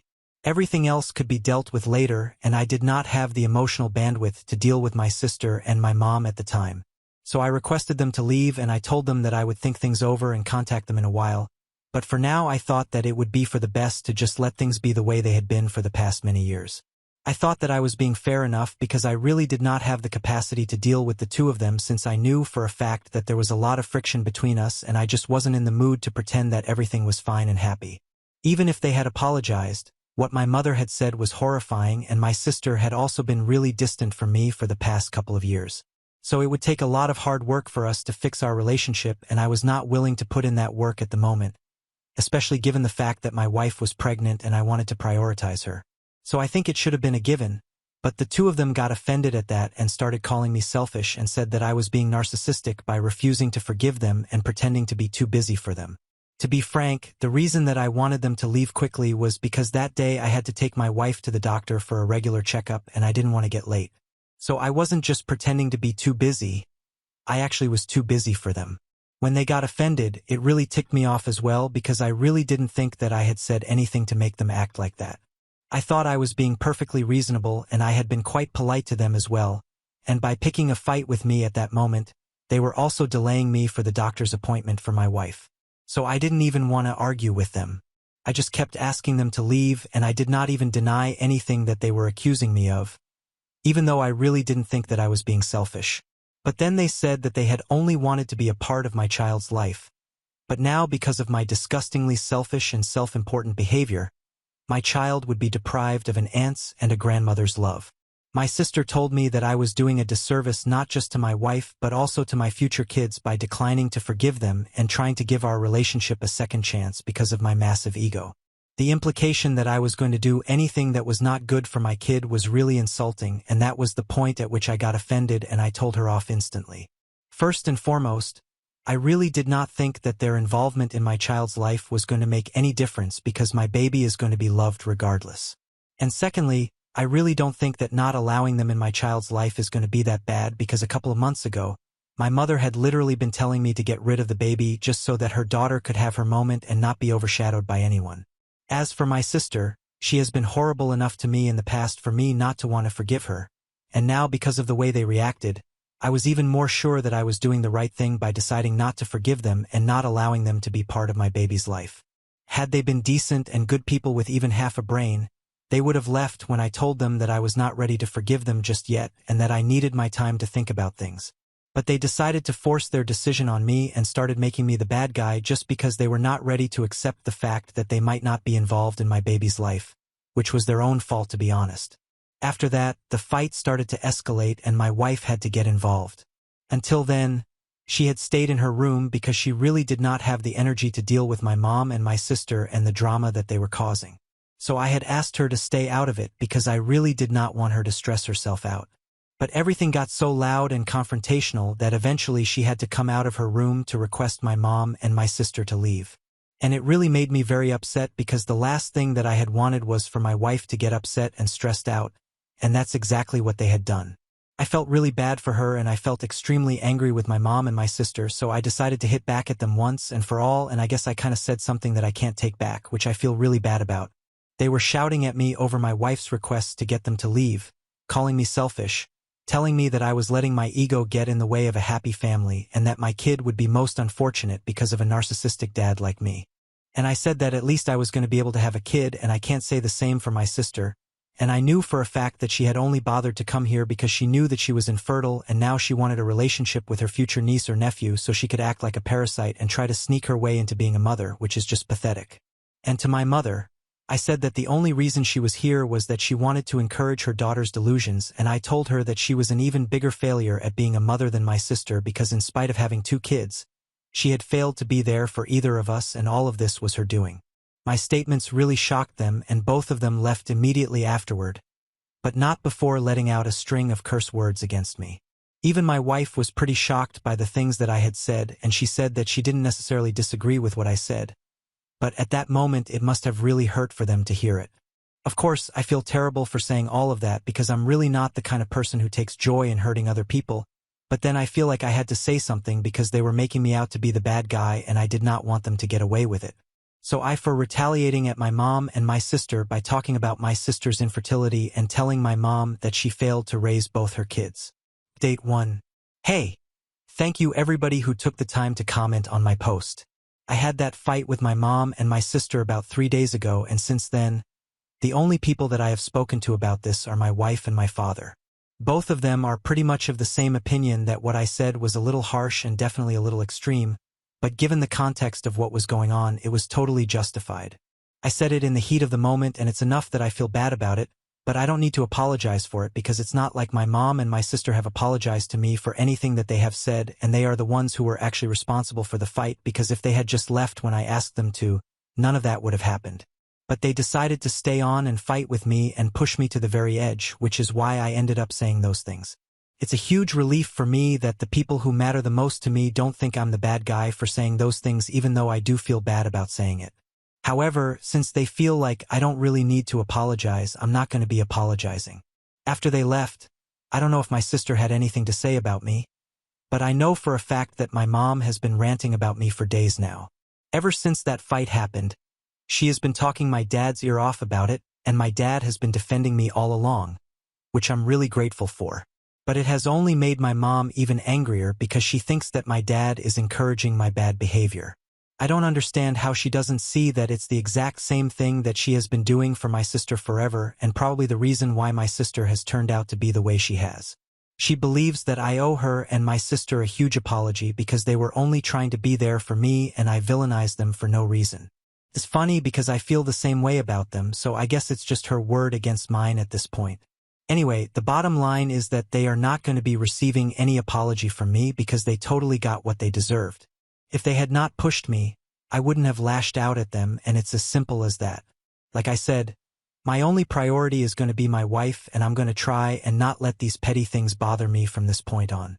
Update 2. So it's been a little over a week since I got into that fight with my mom and my sister, and I was trying to keep everything private by speaking to only my dad and my wife about it, but I guess they don't want to respect that. They decided to go public with it and made a post about me on their social media where they only mentioned the things that I had said but did not mention the context in which I had said it. I'm not even kidding, there was just one paragraph where they mentioned the comments that I had made, but there was absolutely nothing about what they had said or how we had gotten into that fight either. Of course, after that I started receiving calls and messages from the rest of the family telling me that it was simply not okay for me to be making below-the-belt remarks like this against my family, and that they had expected better from me. A lot of them even asked me if this was true in the first place because they refused to believe that I was capable of saying things like this. I was shocked that they had posted that, and before I reached out to them, I decided to talk to my dad about it, and he told me that even he was surprised that the two of them had done this, and he was trying to talk some sense into them so they would take that post down, but he hadn't had any luck so far. I was furious that they had done this, so I decided to take matters into my own hands, and after speaking to my wife, I decided to post what really happened that day. I did not deny the fact that I had said those things that I was being accused of by my mom and my sister, but I also put it in the context of what had actually happened so it would at least make sense to everyone else. If they were going to try and seek sympathy from everyone else, I was going to make sure that people at least knew the whole truth. I spoke about their visit, I spoke about what my mother had said to me about my wife's pregnancy all those months ago and what had actually led to the fight that day. After I made my post and people started reading it, they started commenting in my support, and a lot of people reached out to me to tell me that they had been quick to judge and they were sorry for it, but now that they knew the whole truth, they were dicey about whose side to be on. And that's fine, it's really not a problem with me because I know that what I did was nearly not as bad as them. I did not even need people to be on my side. If I had wanted sympathy from everyone, then I would have been the first person to post. The only reason I decided to clarify things was because I did not want any unnecessary hate to be coming our way. But I don't think that my mom and my sister understand the concept of that because it's been a couple of days since both of us put up our respective posts and they have been accusing me of being a self-involved attention seeker, which is really what they are and not me. They think that whatever they did still did not warrant the kind of reaction that they received from me, and the statements that I made were outrageous regardless of the context in which they were made. But I don't think that the rest of the family feels that way. Anyway, I'm just happy that I was able to put my side out. Update 3. So a couple of days have passed since my last update, and today when I checked my messages and social media in the morning, I realized that a lot of people had told me that my mom and my sister had taken down their posts about what had happened. I guess they had started receiving a lot of criticism from the rest of the family, which is why they were forced to make that decision. I don't think anybody was buying the narrative that they were trying to push, that I was just being an attention seeker and fighting for sympathy, and that's why I'd put up a post in my defense, and everybody else also agreed with the fact that while what I had said had been wrong, it was kind of justified given the circumstances. They couldn't take the heat, so they decided to take their posts down, and it felt like a huge win for me. I haven't taken mine down yet because I want to keep it up for a couple of days more just in case they try to do anything funny. Another interesting thing happened a couple of days back. Shortly after I put up my post where I spoke about my side of the story, my brother-in-law decided to message me. Since I'm not very close with my sister, I'm not very close with her husband either, so we haven't really spoken much. It was pleasantly surprising when he reached out and told me that he knew that his wife was never going to apologize to me, and so far, he did not think that she had a reason to be either because he had only heard about her side of the story. But now that he had read mine, he didn't know what to believe. He told me not to talk about it to anyone and keep this between us, but just in case what I was saying was actually true, he wanted to apologize on his wife's behalf because ever since she found out that she was going to be dealing with infertility for quite some time and a natural pregnancy without IVF was not going to be possible, she has been kind of on the edge. It was clear that he was going through a lot from the tone of his message, and I really felt sympathetic towards him, so I told him that it was fine and that I was really glad that he was even reaching out to me to apologize. He seems like a genuinely nice guy. I don't know how he ended up with my sister, but I have honored whatever I had promised him, and I haven't spoken to anybody about it so far. Well, except for here, but I don't really think that's breaking the promise. Update 4. Hey! So it has been a couple of weeks since my last update, and recently I took my post down. I figured that it had been left for long enough, and by now everybody knows the truth. I also figured that I don't need to punish my mom and my sister more than they are already being punished because who they are as people is bad enough.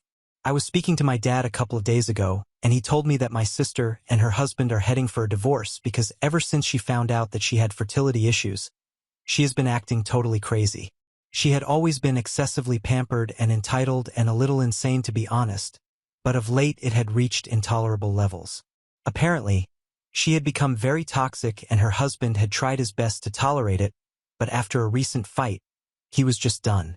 So she had come back home to stay with her parents, and ever since that had happened, it had been a constant soap opera at my dad's place. Of course, my mother is making sure that her daughter does not feel bad and has been blaming her husband for everything that has gone wrong by enforcing the belief that my sister can never be wrong about anything at all. My heart honestly goes out to my dad for having to deal with all of this. I felt pity for her too because she recently found out that she was not going to be able to have kids, and her husband is also leaving her now. The second one is definitely her fault, but, well, I'm not that heartless, so I decided to take that post down. I'm still not going to apologize for anything though, and neither am I going to reach out to them because I'm pretty sure that they have not changed. My dad has even been telling me that there is a lot of, it should have been me and not my brother kind of mindset going around in the house with regard to the pregnancy. So, well, I think it's best for us to stay away from each other. And as always, my priority is my wife, and as long as she's happy, I'm happy. So I guess it will be safe to say that right now I'm very happy. Now on to the next story. Story 5. I got uninvited from my mom's birthday because I didn't look good next to my sister's boyfriend. Turns out I was actually his boss. He looked me in the eye and said, "If you still insist on coming home, then don't call me your father." 3 weeks later, the power, water, and internet in their house all shut off on my mom's birthday. Follow my narrative. Perhaps you will recognize yourself in it. Hello, this is Ryan. I'm 30 years old and reside in a little town around 40 minutes from Seattle. Every morning, I make myself a cup of coffee, put on the weather, and drive less than 10 minutes to work. I co-founded a small technology company focused on sustainable energy. Not everyone understands what I do, including my family. They still think I spend my days tightening screws and repairing machinery, which I don't mind. I have never felt the need to explain. When someone asks about my family, my parents or my sister Jessica, I smile slightly. "It's been a while since we talked," I remarked. "And that's it. I'm not hiding anything, but I don't see the sense in retelling it anymore. I haven't contacted them in over 2 years. No calls, texts, holidays, or birthdays, nothing. Just a long, calm stretch, as if the connection between us had been severed and no one tried to repair it. I used to feel that family was everything. But 2 years ago, on my mother's birthday, everything changed. 2 years ago, 3 weeks before my mother's birthday, I had just booked a trip and taken time off work. The plan was simple. Go home early, stay for a few days, and help with preparations just like every other year. Nothing extraordinary. I just wanted to let them know. I contacted my mother right away, but my father answered after only 2 rings. "I'll be home 2 days early," I announced nonchalantly. "If there's anything you need me to pick up or help with, just let me know." He initially responded vaguely, but then hesitated. When he finally spoke, his voice sounded strange, heavier than normal, as if he was attempting to avoid something. "Ryan, if possible, maybe don't come home this year." At the time, I assumed he was just concerned about my schedule. "It's fine, Dad," I said, still clutching a steaming mug of coffee. "I've got everything sorted. It's no trouble." The pause was longer this time. Then he spoke again, firmer but colder. "Jessica's bringing her boyfriend home this year. He's a manager, someone important, speaks well and carries himself properly. And your job? Well, it isn't very comfortable to talk about, so it's best if you don't come." At that point, I felt heat rising from the back of my neck to my face. My heartbeat quickened and I automatically grasped my coffee mug closer. "What the hell did you just say?"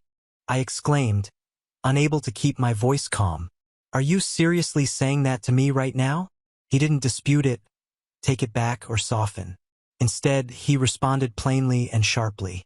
"You coming home would just embarrass the whole family. If you insist on coming, don't call me your father." And then he disconnected without a moment's pause. I put the phone down. My palm was still shaking and somewhat sticky from sweat. The apartment was completely silent. No TV, no footsteps, just me standing there, staring into space like I'd been plucked out of my life. His words kept echoing in my head, slow and clear, like a recording stuck on repeat. "You coming home would just embarrass the whole family. If you still insist on coming back, don't call me your father." For a moment, I wondered if I had misheard him. But no. Every word and tone was cold as ice and solid as stone. There was no slip of the tongue and no room for hope. I clenched my jaw, my throat tightening as if something had lodged there and refused to move. Right immediately, memories began to flood back. I silently paid all of their bills, including electricity, water, and internet, for more than 2 years. Nobody ever mentioned anything, and now they're calling me the family's shame. I quickly took up my phone, my hands still slightly trembling, despite the fact that my mind had begun to cool. I opened the banking app and went down to see my transaction history. My only purpose was to see how much I had spent on my family over the previous 2 years. I needed a number. My power bill, water bill, and internet service every month without fail. Each payment was handled on schedule and automatically deducted from my account. For 2 years in a row, nearly $400 per month has been paid without fail. I gently scrolled to the very bottom. Total amount spent, $9,842.17. I stared at that number for a few more seconds, not because I was astonished, but because something inside my chest had suddenly settled.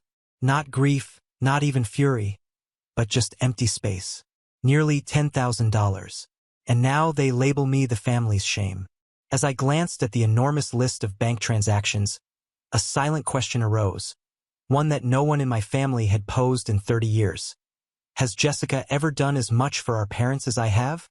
It was not jealousy, and I was not looking for credit. It was merely that if I am deemed the family's shame, who is that standard being evaluated against? I had paid approximately $10,000 in living expenses for them secretly without asking for anything in return and without ever mentioning it. What about her? Has she ever had to make a sacrifice or beg for help? Or did she arrive, smile pretty, and make an impact in a lovely dress while holding a successful boyfriend? I was not asking to keep score. I was asking because for the first time, I noticed that fairness was never considered in this household. I'd grown accustomed to standing on the sidelines since I was a child. In family photos, I was frequently partially hidden behind someone else or captured at the edge of the frame. I wasn't exactly gazing at the camera. Nobody ever told me to step aside, but I always did. Jessica was at the center of every important event in our family, from birthdays and graduations to her breakups. There was always a reason for everyone to band together, console, and celebrate her. I can't recall the last time somebody inquired if I was okay. Jessica is 2 years older than me, but the difference between us was never about age. She was the hope, the future-oriented child that our parents proudly mentioned when relatives visited. And me? In the same talks, if I was mentioned at all, it was as a short footnote. Ryan, oh, he's fine. I believe he works in technology. I used to believe that if I worked hard enough, remained out of trouble, and quietly handled everything, they'd eventually see me. However, they didn't. Turns out that when you're used to being invisible, nobody notices when you leave. I began covering my parents' utility costs, electricity, water, and internet, nearly 2 years ago. My mother called first, and everything started there. That day, she moaned about how the cost of living had risen, how this month's bills had unexpectedly increased, and how their retirement income was no longer sufficient. Then, gently and hesitantly, she said, "If you could help us even a little, it would mean a lot." I agreed. At the time, I assumed it would be only a few months until things settled down. However, the months that followed looked precisely like the previous one. Nobody mentioned terminating it, and there was no backup plan. Every now and then, I'd ask, "Is Jessica helping out at all, Mom?" She'd always evade the topic. Sometimes, she'd say, "Just help us this month. Your sister will pitch in next time." Other times, "Your sister's covering Dad's medical stuff." That's not easy either. I heard those lines so many times, I could recite them by heart. And I just smiled and let it go every time because I knew none of it was true. So, I kept sending the money, nearly $400 per month, reliably and quietly without complaint. Nobody mentioned it. It wasn't that I didn't care. It was simply that I felt it was the correct thing to do. I used to think that if I was quiet and responsible enough, they would notice. But today, after everything, they look at me and say, "I'm the family shame." After a time, everything around me was silent, and I just sat there paralyzed on the couch. I still had my phone in my hand. I wasn't angry or heartbroken anymore. There was only one clear emotion sitting in my chest. Something like, "That's enough." Following that, I opened my banking app. I scrolled down to the automatic payment section where I had set up monthly transfers to cover my parents' expenses for power, water, and internet. I tapped into each thing one by one and canceled them without hesitation. I did it softly, not to avenge myself, but to preserve the one thing I still had. A semblance of self-esteem, the only thing they hadn't taken away from me. About a week later, I received the first message from my mother in the same soothing tone she always used. There was no mention of what had happened, nor was there an apology. "I just got a notice that the internet bill is due. Can you take care of it?" I read the message, glanced at the screen for a time, and then placed the phone down without responding. Not because I was attempting to make a statement, but because after all, the first thing they thought to say was a request. Pay the internet bill. There was no, "Are you okay?" or even a basic, "Can we talk?" So I remained silent. And that silence to me said everything. 2 weeks later, my father called. The phone rang a few times before stopping. I didn't respond. A few minutes later, he left a voicemail. His tone was sharp and impatient, as it usually had been. "The power company called. This month's bill hasn't been paid. What's going on?" There was no worry, no mention of what he said the day I called to say I'd be home for Mom's birthday. I listened to the message, then turned off the screen and placed the phone face down on the table.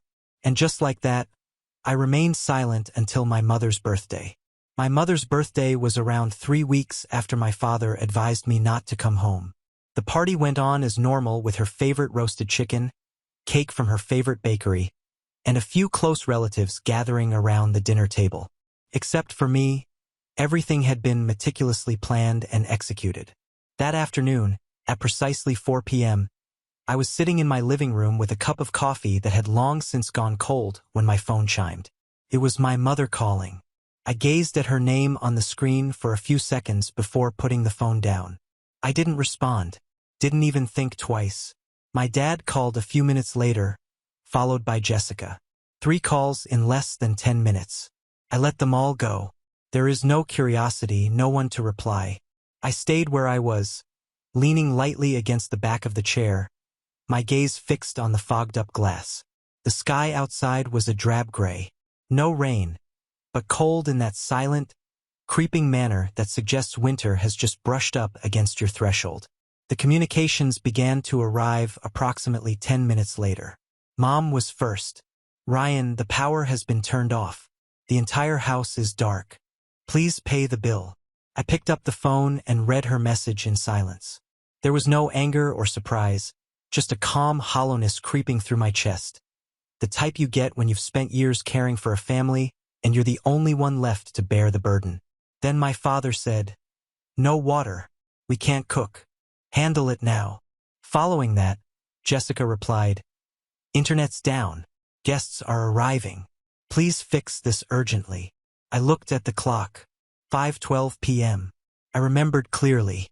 I canceled all automatic payments exactly 3 weeks ago, immediately after my father informed me that if I insisted on coming home, I should never call him Dad again. And now, in the midst of the birthday party they had instructed me not to attend, everything began to shut down. Power, water, and the internet.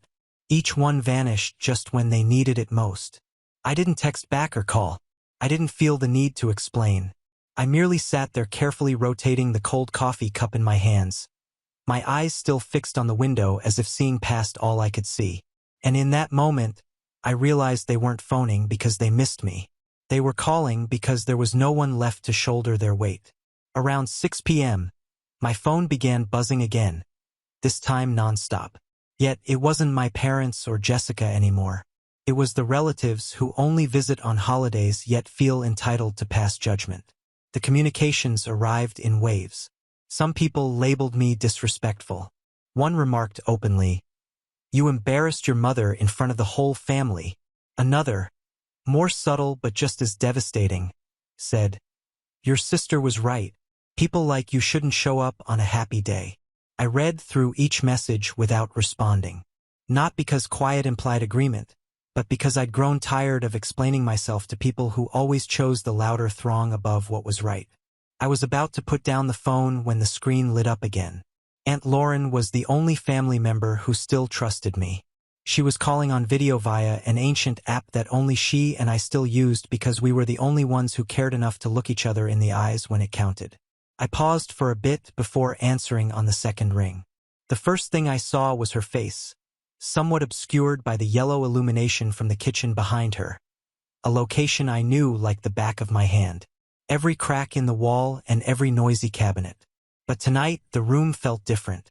There were clinks of silverware, uneasy laughs, and random small conversation in the background. She glanced at me through the screen, her eyes warm and troubled. "You're not going to pay for it, Ryan." Her tone was light, as if she were trying to figure out what was going on. I peered into her eyes, and when I finally spoke, my tone was sluggish, as if I was dragging up something I had buried for too long. "You know, Auntie, it was Dad who told me not to come." I gulped hard. "He said if I still insisted on showing up, I shouldn't call him my father anymore." She became quiet. Her eyes changed as if she was studying the room behind her. Right then, the call devolved into mayhem. I could hear my mother's voice through the noise. "Tell him I'm ashamed of him. On this day of all days, how could he do this?" My father said sharply and loudly, "It's not that serious. It's just paying a few bills. What kind of man gets petty over money?" Another voice, I believe it was my uncle. "Poor Jessica having to deal with a brother like that." Footsteps approached the camera. Jessica appeared behind Aunt Lauren, arms folded and lips twisted with annoyance. He even picked up the call. "Mom's been crying all day. Does he even care? Seriously, no shame at all." I didn't say anything. I just observed and remained silent as if it were the only way to defend myself. I departed. Just as I was ready to end the call, another face came on the left side of the screen. A young man with perfectly combed hair and a dark suit. He stared at me with confusion in his eyes, then smiled hesitantly. "Hey, boss," he replied, his voice somewhat scratchy, as if he wasn't sure if the words belonged in this situation. I froze.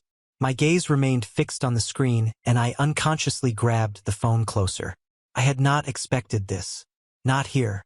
Not on the night when everyone felt I was too much of a shame to be invited. I stared at him for a few seconds longer, and then it all clicked. His expression, the way he spoke. Of course, he was one of the new personnel who had lately transferred from our southern branch. We'd exchanged a few emails and he'd sent me 2 reports, but I had no idea he was Jessica's boyfriend, the one everyone was trying to impress. The room behind Aunt Lauren appeared to hold its breath. I noticed her look over her shoulder, and the kitchen erupted in a frantic commotion. Then someone said quietly, "Wait, what did he just call Ryan?" Another voice followed, confused. "Boss? Does that mean Ryan is Jessica's boyfriend's boss?" The whispers grew like a rising wave, overlapping and uneasy. And me? I just kept looking at the screen. No nod, no denial. I am simply waiting to see where it goes. And right then, the young man stood up straighter, looked past the camera to the others in the room, and spoke plainly. "In case you didn't know, I work at Pacific Terry Tech. Mr. Ryan is one of the company's co-founders."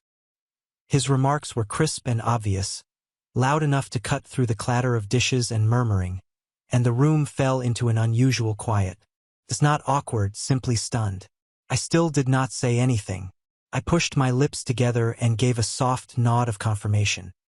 He returned his gaze to the computer, eyes wide, and I said calmly, evenly, as if the words had been waiting for him, "Hope your big introduction goes perfectly." Then I disconnected. That night I slept soundly. No tossing and turning. No jolting up in the dark with old questions replaying through my mind. For the first time in years I felt light. Not from satisfaction, but because they finally recognized who I was. The next day, before the sunlight had fully filtered through the thin curtains, I went for my phone and checked my emails as usual.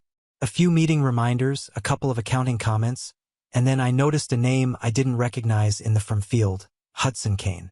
I opened the email. The first line struck me immediately. "I'm sorry. I didn't know you were Jessica's brother. I've always respected you at the company." I arched an eyebrow, leaned into the pillow, and continued reading. Hudson wrote that he had been truly astonished to discover of the family link between me and Jessica. And then, without sidestepping or softening it, he stated, "I didn't expect her to be like that. I'll be ending this relationship. Thank you for not putting me on the spot before everyone." I laid the phone on my chest and closed my eyes briefly. It took me a few minutes to reopen the inbox and begin typing my response slowly, clearly, and without embellishment. "Hudson, that's your matter. I don't expect anyone to make decisions to stay in my good graces. Think carefully before you do anything. And for the record, I don't bring family into the workplace." I pressed send. No more thought, no lingering emotion. For me, that was sufficient. Some things once clarified, I don't require anything else. Around 10 a.m., while I was winding up a meeting with the department heads and taking notes, my phone rang in my pocket. I pulled it out and saw the name Jessica, my sister. I stared at it for a few seconds before hitting decline. Not out of rage, not to make a point, but simply because I'd had enough of apologies that only appeared after everything had already come apart. Within 5 minutes, a message arrived. "I'm sorry. I didn't think Hudson would change like that. You're his boss. If you said something, I'm sure he'd listen. Please talk to him. Ask him to come back to me." After reading it, I approached the hallway window and leaned against it. I reviewed the message several times before typing my response, which was neither too long nor too short for her to understand. "Hudson didn't leave because I told him to. He left because of how you live, how you treat people, how you look down on what you don't understand, and how you always assume that with a soft enough voice you can steer anyone." I pressed send, put the phone back in my pocket, and returned to my desk. However, less than a minute later, another message arrived. I know I messed up. This time I mean it. I'll change. Please believe me. Just this once. I did not respond. I read it, sat with it for a bit, and nothing moved inside me. Not because I didn't care, but because I finally understood. Sometimes the distance between two people isn't in the apology. It's in when the apology arrives. I gently deleted the message, leaving nothing behind, and returned to my current life. A week later, on a Friday afternoon, as I walked back into the home from the garage, I froze on the porch. My parents stood at the front door, each holding a little suitcase, their faces drawn with exhaustion from the long travel. I didn't ask why they were here, if they'd traveled all the way out to see me. It wasn't a casual visit. I opened the door and welcomed them in. No tension, no forced politeness, just a simple choice. I didn't want to have that conversation outside where the wind was picking up on the porch. We sat in the living room and the tea on the table was still steaming. My father talked first. He apologized in a quieter tone than normal. My mother added to it, saying they'd thought things through. Perhaps they'd gone too far and things should never have come to this point. I remained silent and did not interfere, just listening to see if this apology marked the end of something or the beginning of something else. And as I expected, my father's tone changed. We're family, Ryan, and family helps each other. We raised you, sent you to school. Everything you have now, a part of it comes from us, right? I looked at him. My countenance remained unchanged, but my stance straightened somewhat. Then my mother spoke, her voice quiet as if she were saying something quite sensible. If you could maybe send us about $2,000 a month. Just a little support. It's not much for someone like you. I stared at the two people sitting in my living room. The same people who had once kicked me out of a family event because they thought I was an embarrassment. And now they were sitting in my house placing a monetary value on their apology. $2,000 each month because I was their son. And to them, my success was a debt that I owed them. Following their request, I let out a quiet chuckle. Not loud or snarky, but the type you get when someone tells you a story that doesn't make sense. I looked at my parents. Their eyes were fixated on mine, as if they expected me to nod in accord. But I wasn't angry. I come too far to be bothered by stuff like this. I leaned back in the chair, my voice calm and clear. What about Jessica? How much will she be contributing each month? The room appeared to pause at that point. The air tightened. My father cast a peek at my mother. She responded slowly, her voice falling slightly. Your sister's job, it's still unstable. And the breakup with Hudson has taken a toll on her. I nodded softly, not surprised. The same old excuses dressed in empathetic language, but they were merely deflections. I raised my gaze, looked squarely at them and said, if she agrees to support you with $2,000 per month, I'll do the same. No more, no less. They didn't say anything, just gazed at me, trying to figure out if I was serious. I went on quietly, or if you want me to carry the full amount, I'll need something in writing, a legal agreement confirming that after you both pass, the house will belong to me in full. I sat still after that. No pressure, no further explanation.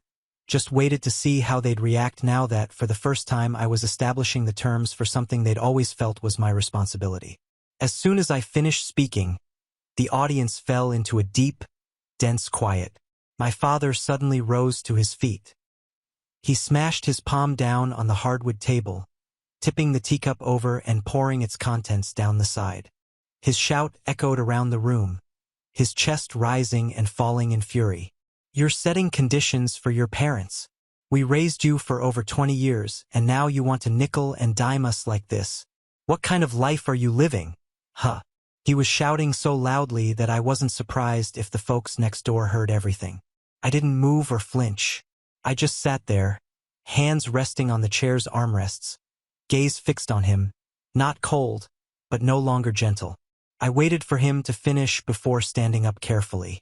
My voice came out low and calm, yet clear enough to pierce through the chaos he just created. I think you both should leave my house. It was not a threat. It was not spoken in anger. It was merely a plea from someone who had reached the limits of what respect could provide. No one said anything else. Only the sound of baggage dragging across the hardwood floor and the door clicking shut behind them, quieter than all they had just left inside me. It's been 2 years since I last saw them, right here in my own home. I did not ban their phone numbers, change my email address, or cut them off totally. I stopped reaching out and waited. I waited to see if they would still consider me a member of the family after I was no longer under the shadow of duty and obligation. In the past 2 years, there has been no call or message inquiring how I've been. No mention of birthdays, health, or even a basic, "How are you doing?" I used to believe that one day they will change. However, I've realized that not everyone changes, especially those who have never recognized they were wrong in the first place. I still live here, work, and go about my daily existence. The only difference is that I no longer allow myself to be an emotional ATM eager to give and be damaged in the name of obligation. And if there's one thing I've learned from all of this, it's that family is not a place where people can demand kindness and call it love. A real family is one in which you are valued as a person regardless of what you have to offer. Not as a wallet, not as a backup plan, not as a last resort when everything else fails. And before I end this chapter, I'd like to ask you a question. Was I wrong to decide not to return? For refusing to assist my parents with $2,000 per month? Despite the fact that they are now elderly and reared me? I used to believe that my family could fix anything. But after being treated like a stranger in my own home more times than I can count, I chose to stand up and break the cycle. Was I overly cold? Perhaps. I was finally learning to appreciate myself at the perfect time. Please leave your opinions below. Now on to the next story. Story 6. My husband was manipulated by his mother and demanded a paternity test for our child. I agreed, but my mother-in-law tampered with the results. I, 28F, have been with my spouse, Mark 30M, name changed for privacy, for 6 years and married for the past 2. I'll start with some backstory. My mother-in-law has never been the nicest person to me, but I usually ignored it, especially in the start of our relationship. I was young and naive, and I imagined that mother-in-laws behaved similarly with their sons. I moved out of my family's house and haven't had much contact with them since, so I didn't have any perspective on what a healthy family looked like. I guess the events of the last few weeks have been building up for a while, and now I'm completely lost. I don't know what to do. For reference, when I first met my husband's parents, we were all out to dinner. His mother appeared kind enough at first, but throughout the dinner, she kept making comments that were targeted and underhanded. So, do you have a job of your own? Or do you just live off Mark's money? Have you ever considered losing weight? You have such a pretty face. I think you would be stunning if you were a little slimmer. You're a great girl, but I just don't think I could ever find anyone good enough for my baby boy. I understand. I ignored every possible red flag, but in my defense, I was deeply in love with this guy. She constantly said these things in a nice, humorous tone, and I didn't want to overreact. For the first several years of our relationship, she frequently made small, underhanded comments about my weight, appearance, or the idea that I was dating Mark for his money. The trouble is, we both work in the same field and earn nearly the same amount. While he earns slightly more than I do, it is far from enough to justify gold digging.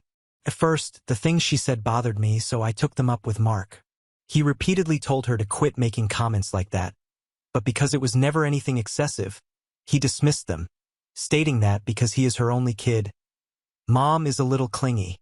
We also didn't see his parents very much because we were both busy at work and lived about an hour away. When he proposed to me, things quickly escalated. I won't go into too much detail, but my mother-in-law made our engagement and wedding difficult. When we invited his parents to supper to announce our engagement, his mother broke down when she saw the diamond. She asked Mark how much it cost and flushed bright red when he told her. I understand that it may appear to be a lot to others, but we both work in a lucrative industry and are financially blessed. The price was reasonable for him. Still, she informed him that I didn't deserve such a costly ring and that he had never purchased her anything that expensive, something she thought she deserved as his mother. She also stated that she did not believe he was serious about me after we had been dating for 3 years.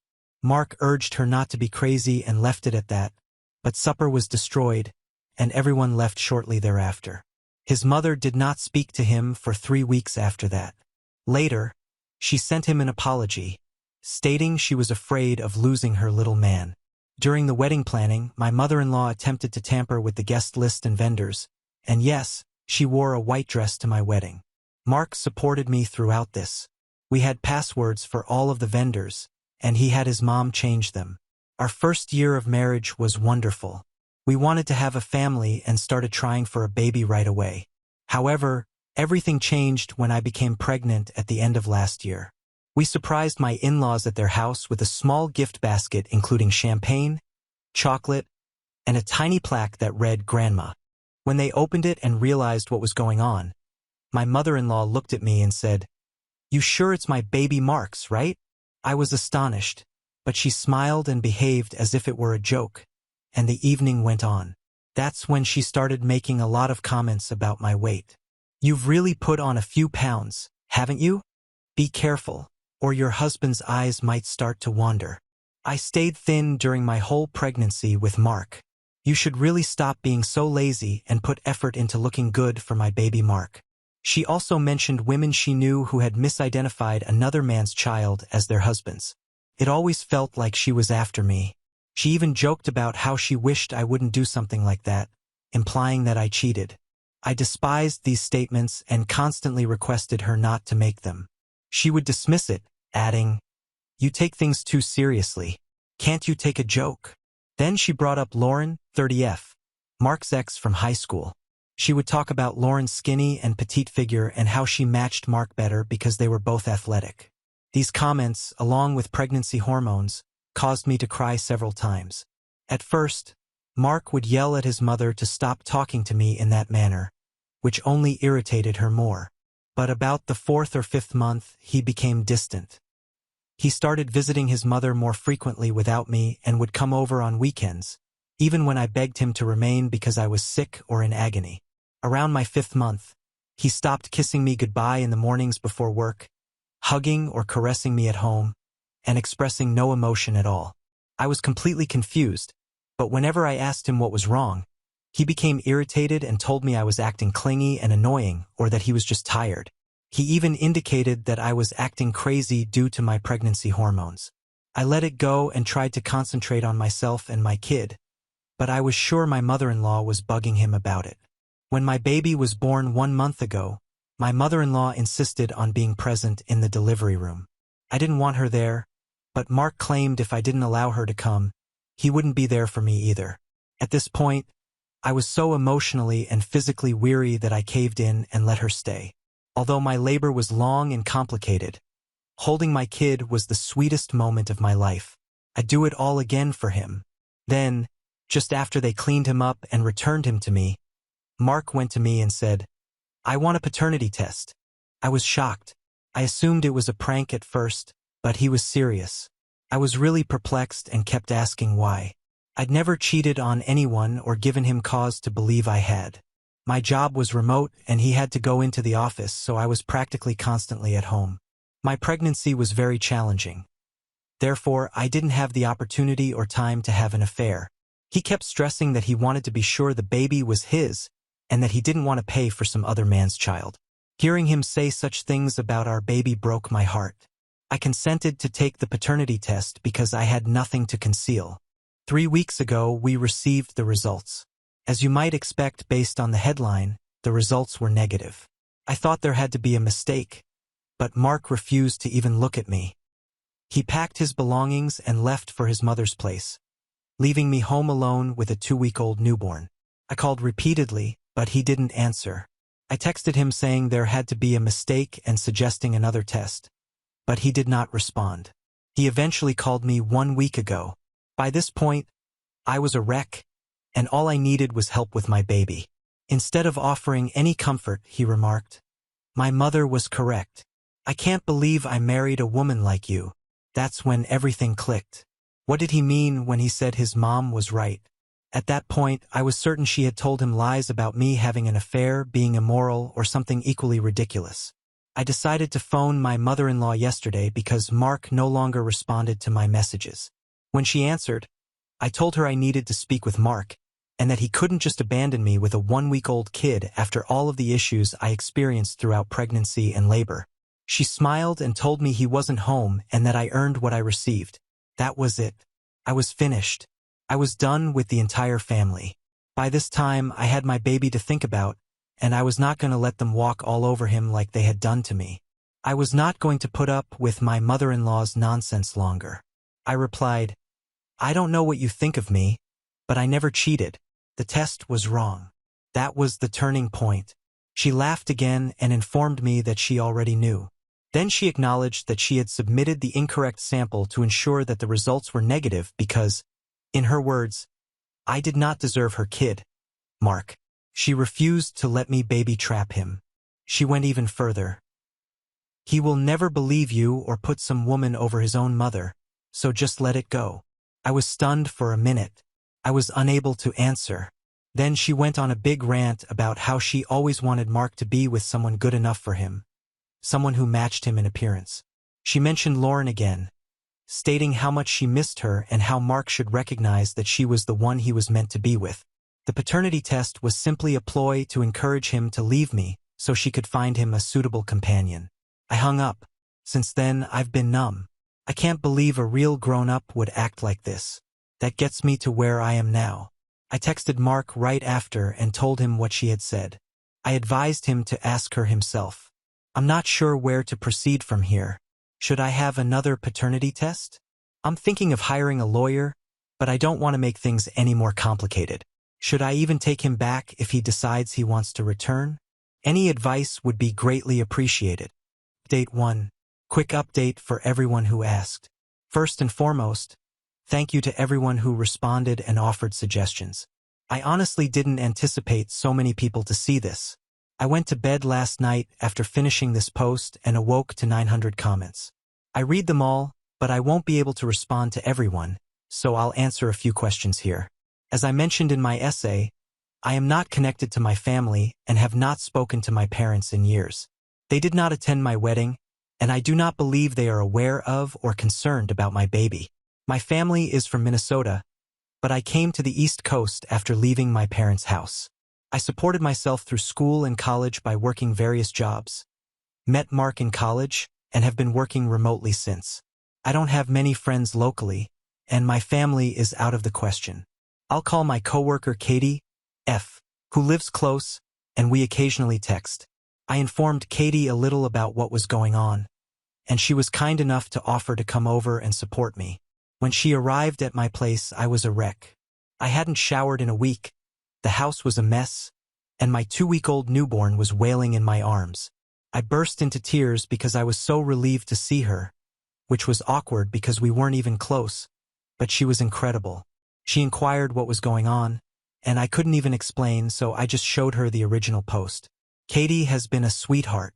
She's been minding my son while I clean up, eat some proper food, and take my first hot shower in 2 weeks.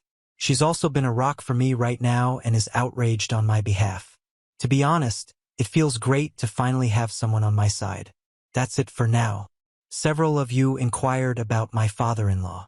I never mentioned him because he isn't very talkative. I'm not sure what he thinks of me, but he's always been kind to me and normally overlooks my mother-in-law. I'm also not sure why my mother-in-law dislikes me so much, but it's not because of ethnicity or religion, as some of you have stated. We are all white and not religious. I believe it's because I'm a bit of a big girl and rather tall, but Mark is really fit and enjoys working out at the gym. I'm not big or unhealthy. I exercise regularly, but I'm not as small as my mother-in-law or some of Mark's ex-partners. That is my best guess, honestly. I'm also planning to contact a lawyer today. At this point, I don't think I'll ever look at Mark in the same way again. I know I want a divorce. I had already screenshotted as many chats as possible, both with my mother-in-law and with Mark, just in case this happened. I'll also acquire another paternity test and give him the results as I serve him with divorce papers. He hasn't responded to my texts yet, and at this point I do not care. I don't want my son to have a father like him. I'm outraged that he didn't even talk to me before departing me and his son. I don't even want him around anymore. Update 2. Hello everyone. It's been a pretty hectic couple of months, and I've had numerous comments and private messages requesting an update, so I figured I'd catch everyone up. It's been 2 months since my previous post. Mark returned home about 2 days after I posted my first update. By that point, I had cleaned myself in the house thanks to Katie and had contacted with a lawyer about divorce proceedings. Mark arrived early in the morning looking utterly dreadful, unshaven. His eyes appeared as if he'd been crying for 3 days. I was not expecting him. We stood there in quiet for a bit before he sobbed and apologized. I know I claimed I didn't want anything to do with him anymore, but seeing him stand in front of me was difficult. I'd loved this man for 6 years, and it was difficult to let go of everything. Hearing him apologize felt wonderful too. I allowed him in and we sat in the living room while I held my baby. He kept crying. Eventually, he begged to hold his son. The wrath from the previous few days returned, and I said no. He simply nodded and let it go. After gathering his thoughts, he asked if we could talk. I consented because I wanted to know what he had to say. Thank you to a commenter here. I remembered to record the chat on my phone. The truth comes out. He didn't want to believe it when I texted him what his mother had told me, but it continued bothering him. Finally, he chose to confront her. Of course, she denied it, telling him that I was attempting to baby-trap him for money and isolate him from his family. However, my father-in-law had had enough of his insane wife at that point, and he told Mark everything. It appears that one of my mother-in-law's nephews worked at the lab where the paternity test was sent. She persuaded him to switch the results. Mark stated that it felt as if his entire universe had fallen in that moment because he recognized what a lousy husband and father he had been up to this point, what a manipulative his mother was. To be honest, hearing that made me feel amazing. But it was not the end. The scope of her manipulation. His mother then attempted to defend herself by claiming that I was too large and womanly for her ideal handsome son. She wanted him to divorce me and reunite with his ex since, in her opinion, she was prettier and more suitable for him. She also despised the fact that he was paying me and our baby too much attention because it was taking precious time away from her. Things become worse. When he came over to her place during my 4th month, one of the occasions I was unable to go, she invited his ex, Lauren. She convinced Mark that I had been aloof and irritated because I was having an affair and forcing him to raise another man's child. Lauren, who was petite and admittedly very attractive, flirted with him at every opportunity, and Mark acknowledged falling for his mother's deception. He began seeing Lauren behind my back because he enjoyed feeling wanted. As I struggled with my pregnancy, he was the one having the affair. He stated they never slept together, only dated and kissed and such, as if that makes things better. He claimed he called it off the week before I went into labor due to remorse. Then, after telling me everything, he pleaded for forgiveness. He stated that he will go to any length to resolve the situation, that if it came to it, he would remove his mother from our life for good. And for a brief while it seemed tempting. I almost gave in. Then I glanced at my son, and I remembered everything he had put me through over the past year. How he never established boundaries with his mother, how he engaged in an affair, how he abandoned me when I was most vulnerable. I informed him that with everything that had happened during my pregnancy and after our son was born, it simply wasn't feasible. I no longer saw him the same way, and I had lost trust in him. He cried some more before agreeing to arrange a motel nearby. I also informed him I wanted to take a true paternity test. Again he protested, but I insisted, so the test was scheduled for the very next day. The results and divorce. 2 weeks later, the results were returned. Wouldn't you know it? He's the father. Hugh crying from him. Is it awful that I felt vindicated? Last week, the divorce papers were finally drafted, and I served him. After 2 months of agony, he was a wreck and attempted to recommend couples counseling before making any major decisions, but I was really done with him. I requested a 50-50 asset distribution and primary custody, which my lawyer believes will be readily granted given the facts I have of Mark's behavior toward our baby. Mark will get supervised visits on weekends, and his mother will not be permitted around my child. Mark stated that he will not challenge me on the terms out of guilt, and honestly, rightly so. Father-in-law steps in.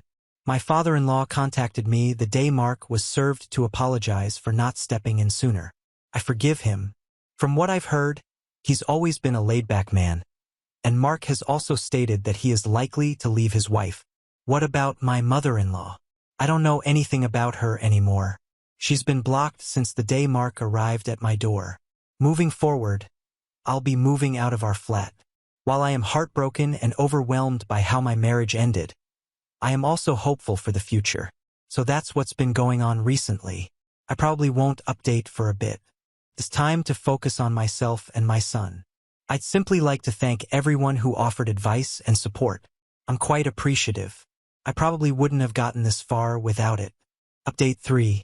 Wow, I had forgotten about this account. It's been a year since my previous post. I deleted Reddit off my phone and sort of forgot about it. This will be a brief update for those who wish to know. Current situation. My divorce is set to be finalized next month. Mark abruptly decided that he no longer wanted to give me majority custody or supervised visits, so the proceedings took a while. But my attorney was a beast. With the tapes I have of his admission regarding his behavior throughout and after my pregnancy, I have a good chance of getting what I want. My baby is now 14 months old and the loveliest little boy. We moved across the state to a charming little apartment. Thanks to my job, I can spend most of my time with him. I've also begun going out more and joined a book club, so I've definitely met some new people here. The divorce, relocation, and attempting to raise my son on my own have all been difficult. But really, I feel so much better without Mark and his witch of a mother ruining my life. I should have recognized the warning signs from the start when this man repeatedly prioritized his mother before his own pregnant wife. But you live and learn, and I will not make that mistake again. What's next? I'm not sure if I'm ready for a relationship again, but for the time being, all I want to do is be as present as possible with my son. I don't think I'll be updating again, but I'd like to add that I'm in a much better place than I was last year. And I thank everyone who has wished me well. Now on to the next story. Story 7. My parents tried to give my inheritance to their favorite daughter, but my grandparents had a surprising twist in store.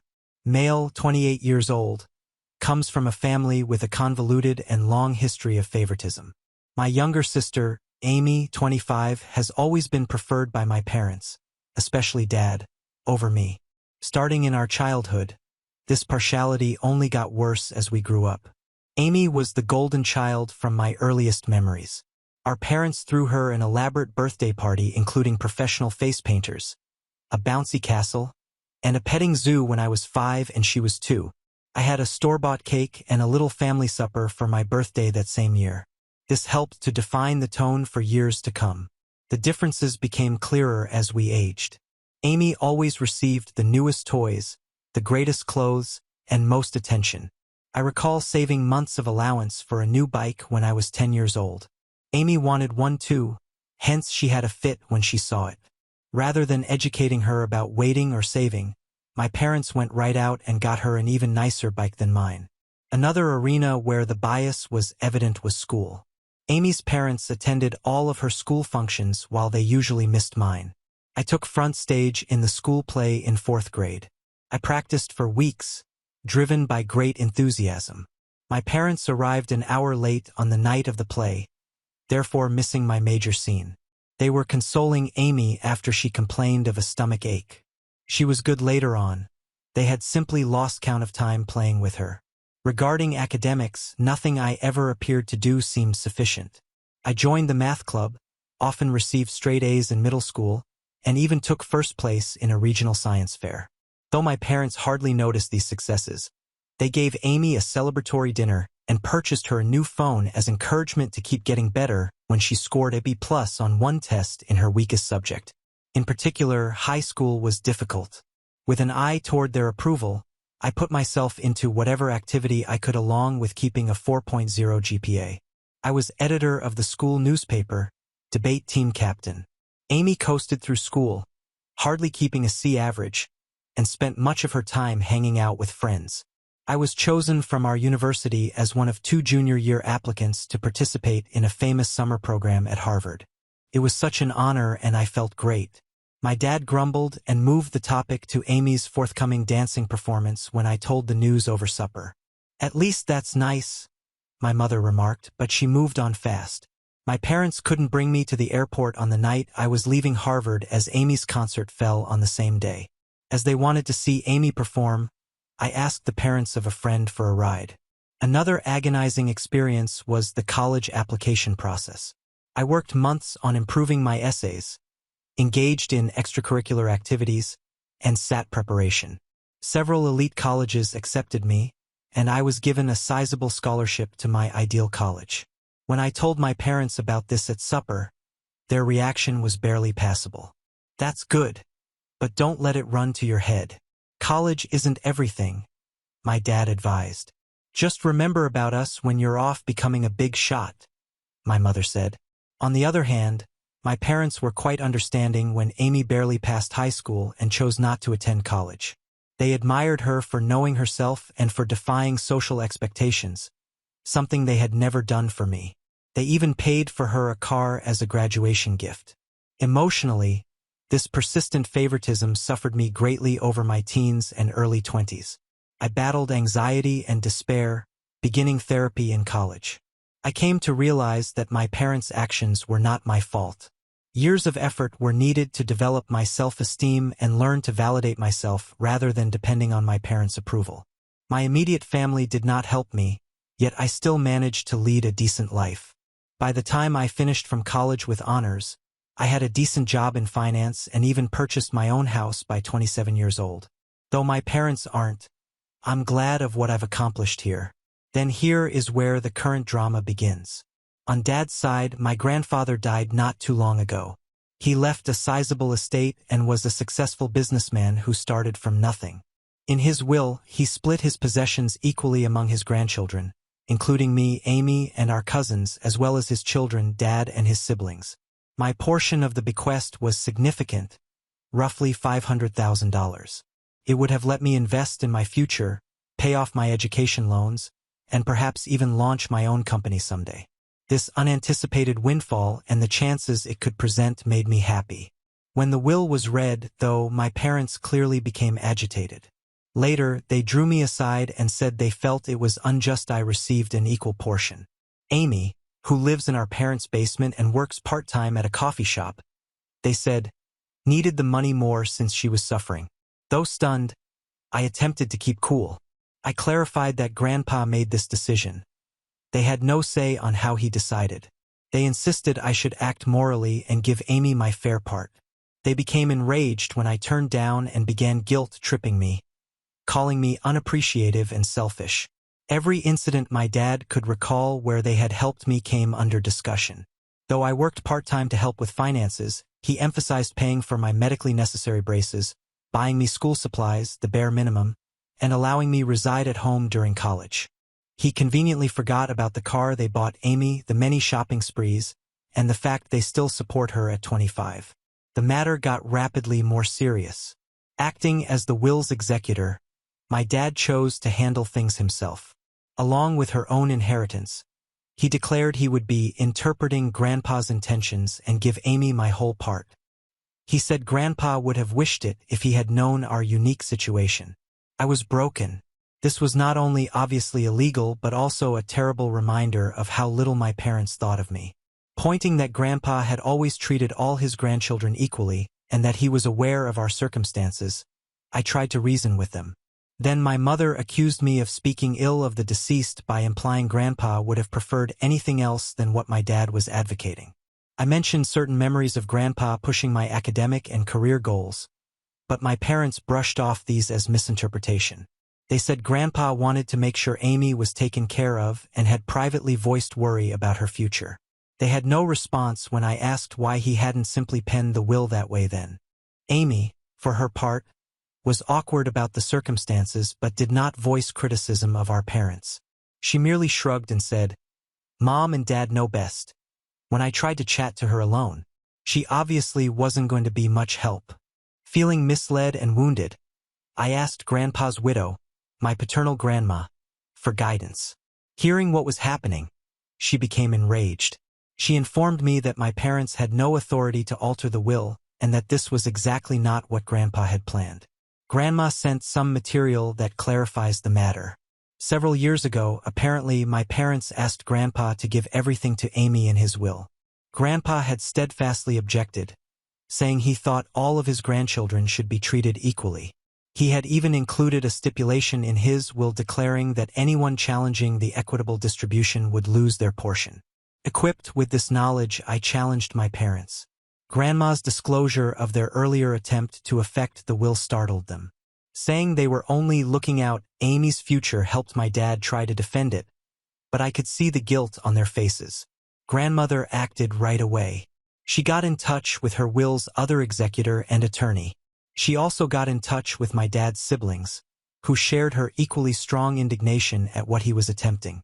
Taken together, they stopped my dad's scheme and guaranteed that the will would be carried out as stated. Though they are unhappy with me, my parents were obliged to back off. They argued I should have handled this in-house instead of involving others and accused me of turning the family against me. My mother sobbed over how I had split the family and deceived them. I said I had never expected anything from them anyway. When my dad threatened to cut me out of their will totally, now should I accept the inheritance? They are threatening to break off all communication. My dad even went so far as to suggest that I would not be welcome in their house should I inherit it. In a particularly low blow, my mother remarked that my acceptance of the money reveals that I never truly loved them and was merely ready to profit from their passing. The matter splits the extended family. A few of my cousins are encouraging since they understand the long-standing favoritism and value me for advocating myself.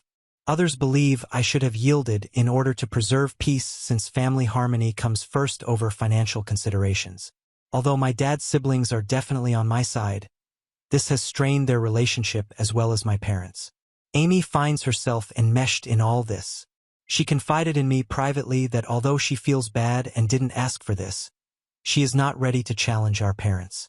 She's been trained her whole life to depend on them and seek their praise. Hence, I don't blame her totally. Still, a part of me longs she would help me just once.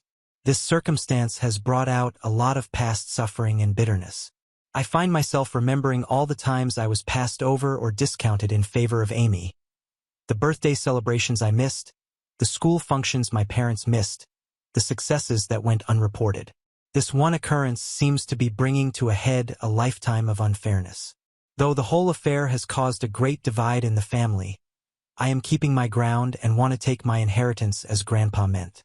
My parents hardly talk to me and family get-togethers have grown awkward. I missed our monthly family meal last week for the first time ever since I could stand the cold shoulders and accusing glares. Though there is turmoil, a tiny bit of me feels empowered. I'm confronting the unfair treatment by my parents for the first time in my life. I'm declaring my value and refuse to be written off. It's both terrible and freeing at once. Though I think I'm in the right here, the family drama is draining me, something I hadn't experienced since college. I have started having anxiety attacks once more. To assist handle all the stress, I'm thinking about returning to therapy.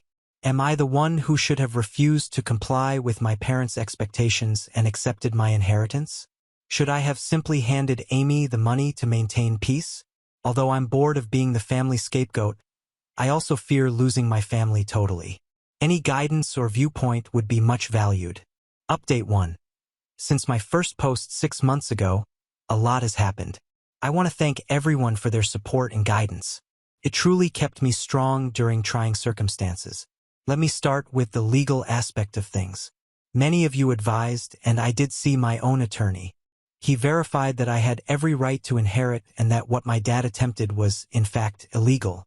He helped me record everything and ready to act legally should need it. Fortunately, things did not transpire as such. Along with my dad's siblings, my grandma and her attorney worked out matters without involving court. I got my whole fortune and the will was carried out exactly as intended.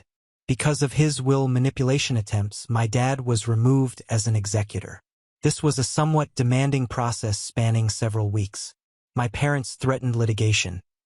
There were tense meetings and furious phone calls, but ultimately the law was unambiguous, and they had to back off. Still ongoing though, the family fallout has been noteworthy.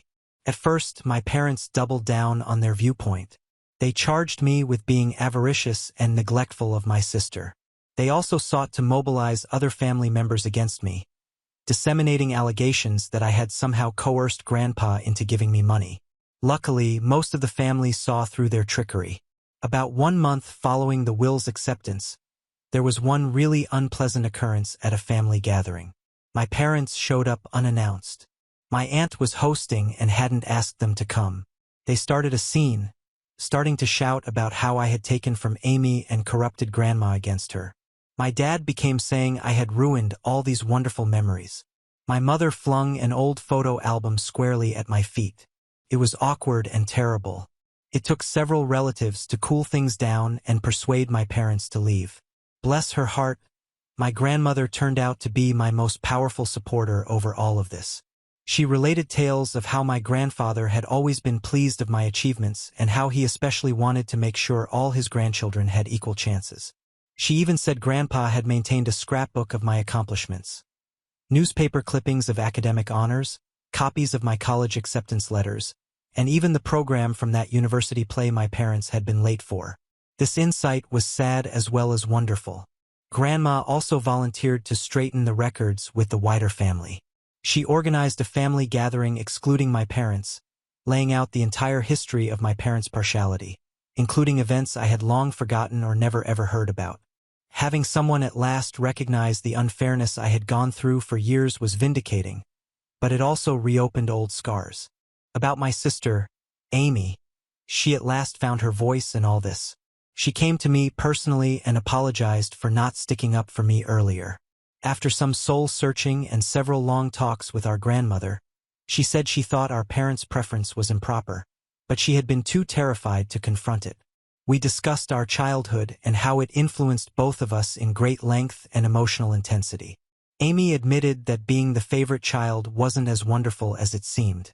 She never learned how to stand on her 2 feet and felt great pressure to live up to our parents' expectations.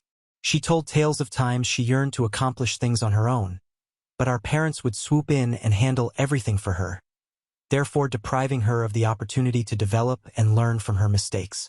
For our relationship, this talk marked a sea change.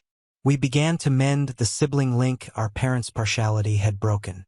Just the two of us have been routinely meeting for coffee to discuss and encourage one another through this family crisis. Declaring that she was going to pay for college with her inheritance astonished everyone. She claimed seeing me stand up for myself motivated her to start managing her own life. Once she decided what she wanted to study, she registered in a nearby community college first, intending to transfer to a 4-year university. Our parents let out startled gasps. They knew, I believe, that their babying had not done Amy any favors. The response of my parents to all this has been diverse and changing. They first attacked both of us angrily. They tried to guilt Amy into quitting college to help the family, since they said I turned her against them. They changed strategy when that proved ineffective. After several protracted talks with my grandmother and seeing Amy's great transformation, my mother began to recognize how damaging their actions had been. She has made some hesitant moves toward reconciliation, even beginning therapy to address her problems. She got in touch to apologize, owning that she had been unfair and requesting a chance to right things. It's a slow process, and while I'm gently hopeful, I'm also keeping strong limits. Sadly, my dad has been less likely to own any mistakes. Still furious, he feels as though he is the victim in all this. He has been chilly toward Amy since she chose to go college and hardly speaks to me. He has tried a few times to control us, threatening to sell our childhood house should we fail to come to our senses, or forgiving us should we realize we were wrong. Although we are both standing strong, it hurts to see him distance both of his children like this. The dynamics among the extended family have changed dramatically. I now live closer to my dad's siblings, who have been quite helpful, and my grandmother. Having heard from my aunts and uncles about handling my dad's challenging conduct over the years, it has lessened my loneliness in this fight. Deeper bonds with some of my cousins who stood by me have also developed.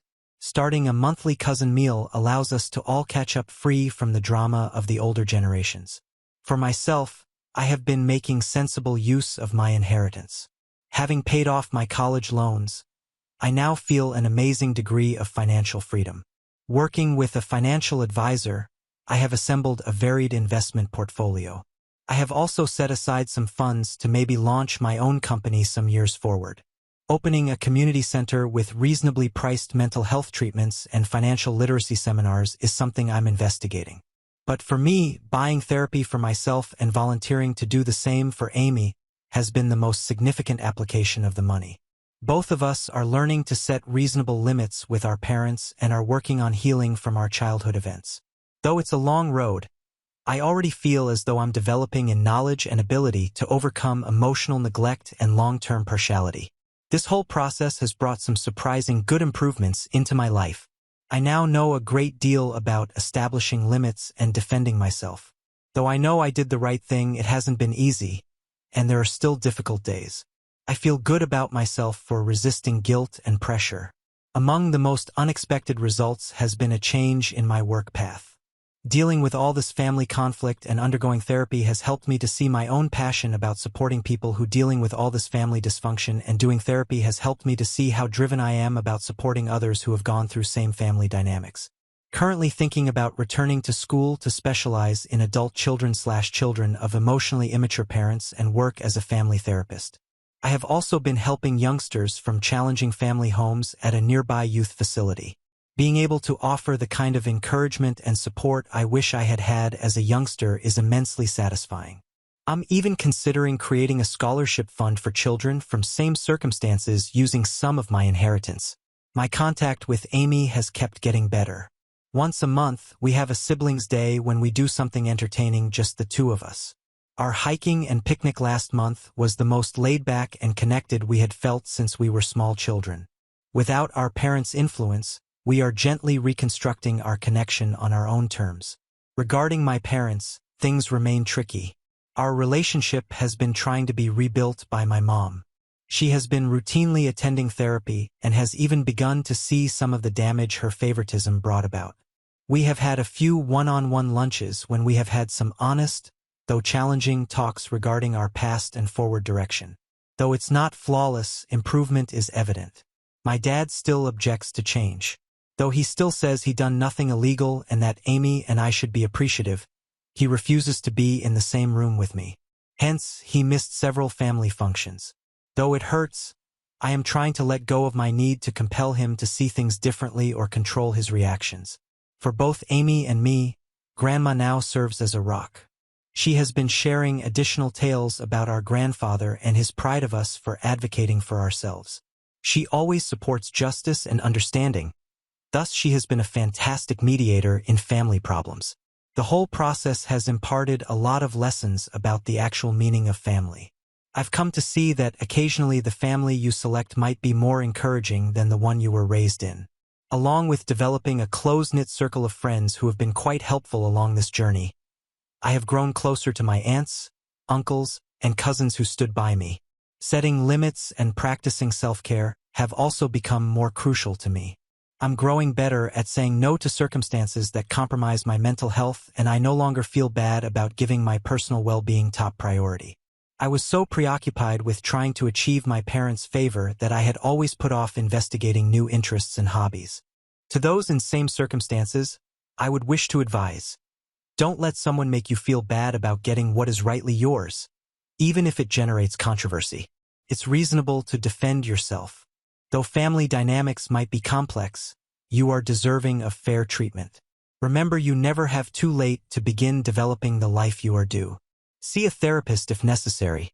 Surround yourself with encouraging people, and don't hesitate to establish limits. Who you are personally defines your value, not how your family treats you.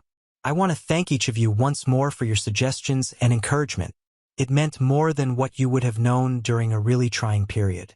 Although the road has not been simple, I am excited about the future and confident in a self-assurance I have not experienced in years.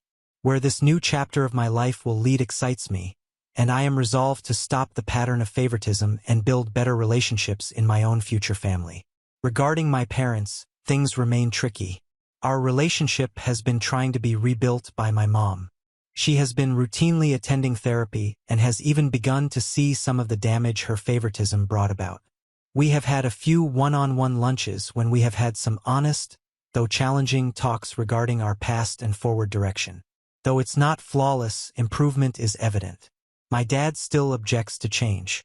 Though he still says he done nothing illegal and that Amy and I should be appreciative, he refuses to be in the same room with me. Hence, he missed several family functions. Though it hurts, I am trying to let go of my need to compel him to see things differently or control his reactions. For both Amy and me, Grandma now serves as a rock. She has been sharing additional tales about our grandfather and his pride of us for advocating for ourselves. She always supports justice and understanding. Thus, she has been a fantastic mediator in family problems. The whole process has imparted a lot of lessons about the actual meaning of family. I've come to see that occasionally the family you select might be more encouraging than the one you were raised in. Along with developing a close-knit circle of friends who have been quite helpful along this journey, I have grown closer to my aunts, uncles, and cousins who stood by me. Setting limits and practicing self-care have also become more crucial to me. I'm growing better at saying no to circumstances that compromise my mental health, and I no longer feel bad about giving my personal well-being top priority. I was so preoccupied with trying to achieve my parents' favor that I had always put off investigating new interests and hobbies.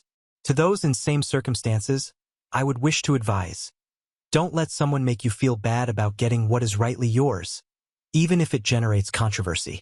It's reasonable to defend yourself. Though family dynamics might be complex, you are deserving of fair treatment. Remember, you never have too late to begin developing the life you are due. See a therapist if necessary. Surround yourself with encouraging people, and don't hesitate to establish limits. Who you are personally defines your value, not how your family treats you. I want to thank each of you once more for your suggestions and encouragement. It meant more than what you would have known during a really trying period. Although the road has not been simple, I am excited about the future and confident in a self-assurance I have not experienced in years. Where this new chapter of my life will lead excites me, and I am resolved to stop the pattern of favoritism and build better relationships in my own future family. Now on to the next story. Story 8. Wife left me looking after my dying father, but she returned crawling after Dad made me a millionaire in his bequest. Married for 8 years. I am a 36-year-old man with 2 children. I also am the sole son of my sick father. My dad has been dealing with renal issues for many years. Unfortunately, his condition has gotten worse over the past 2 to 3 years, and he now requires twice-weekly dialysis.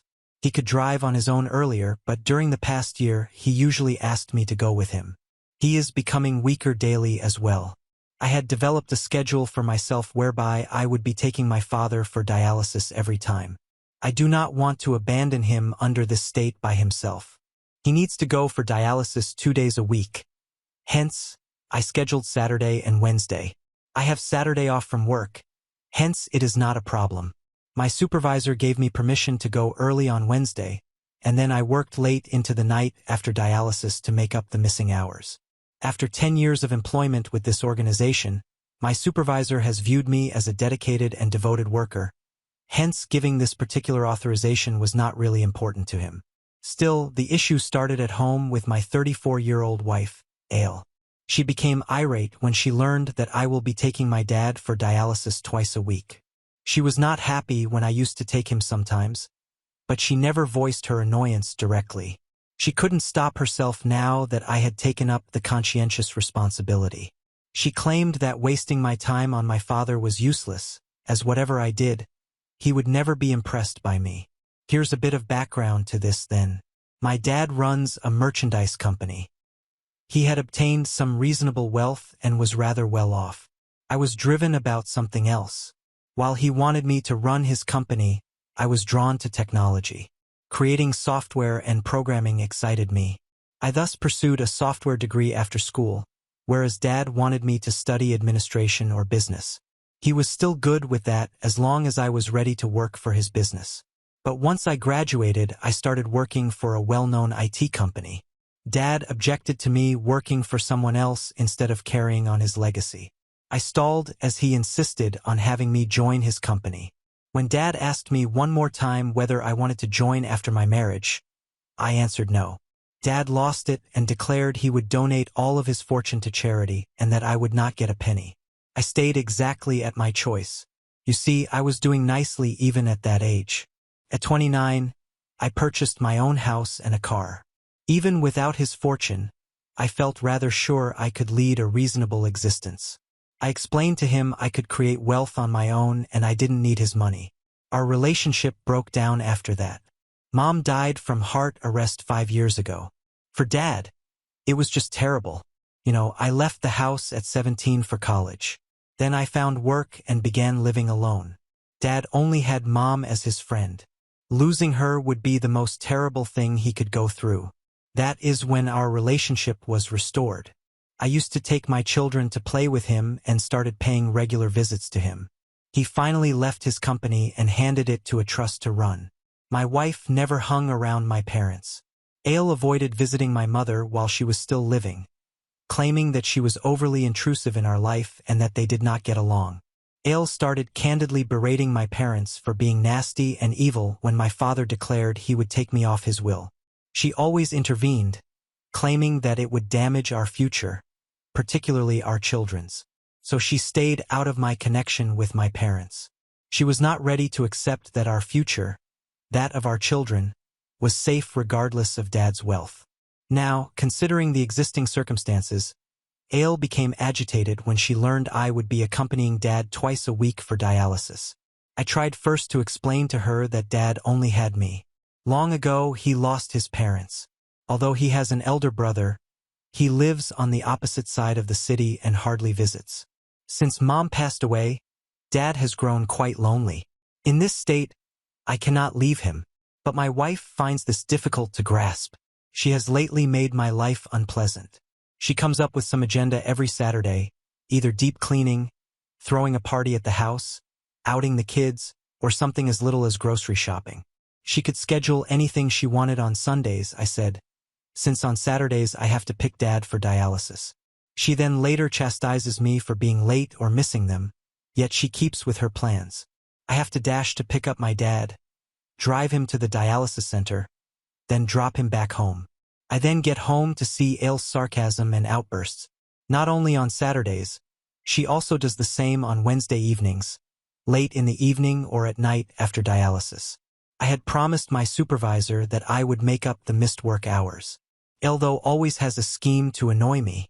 She would leave the duty of our children to me almost every Wednesday night, meeting her relatives, catching up with long-lost friends, or going to some haphazard party.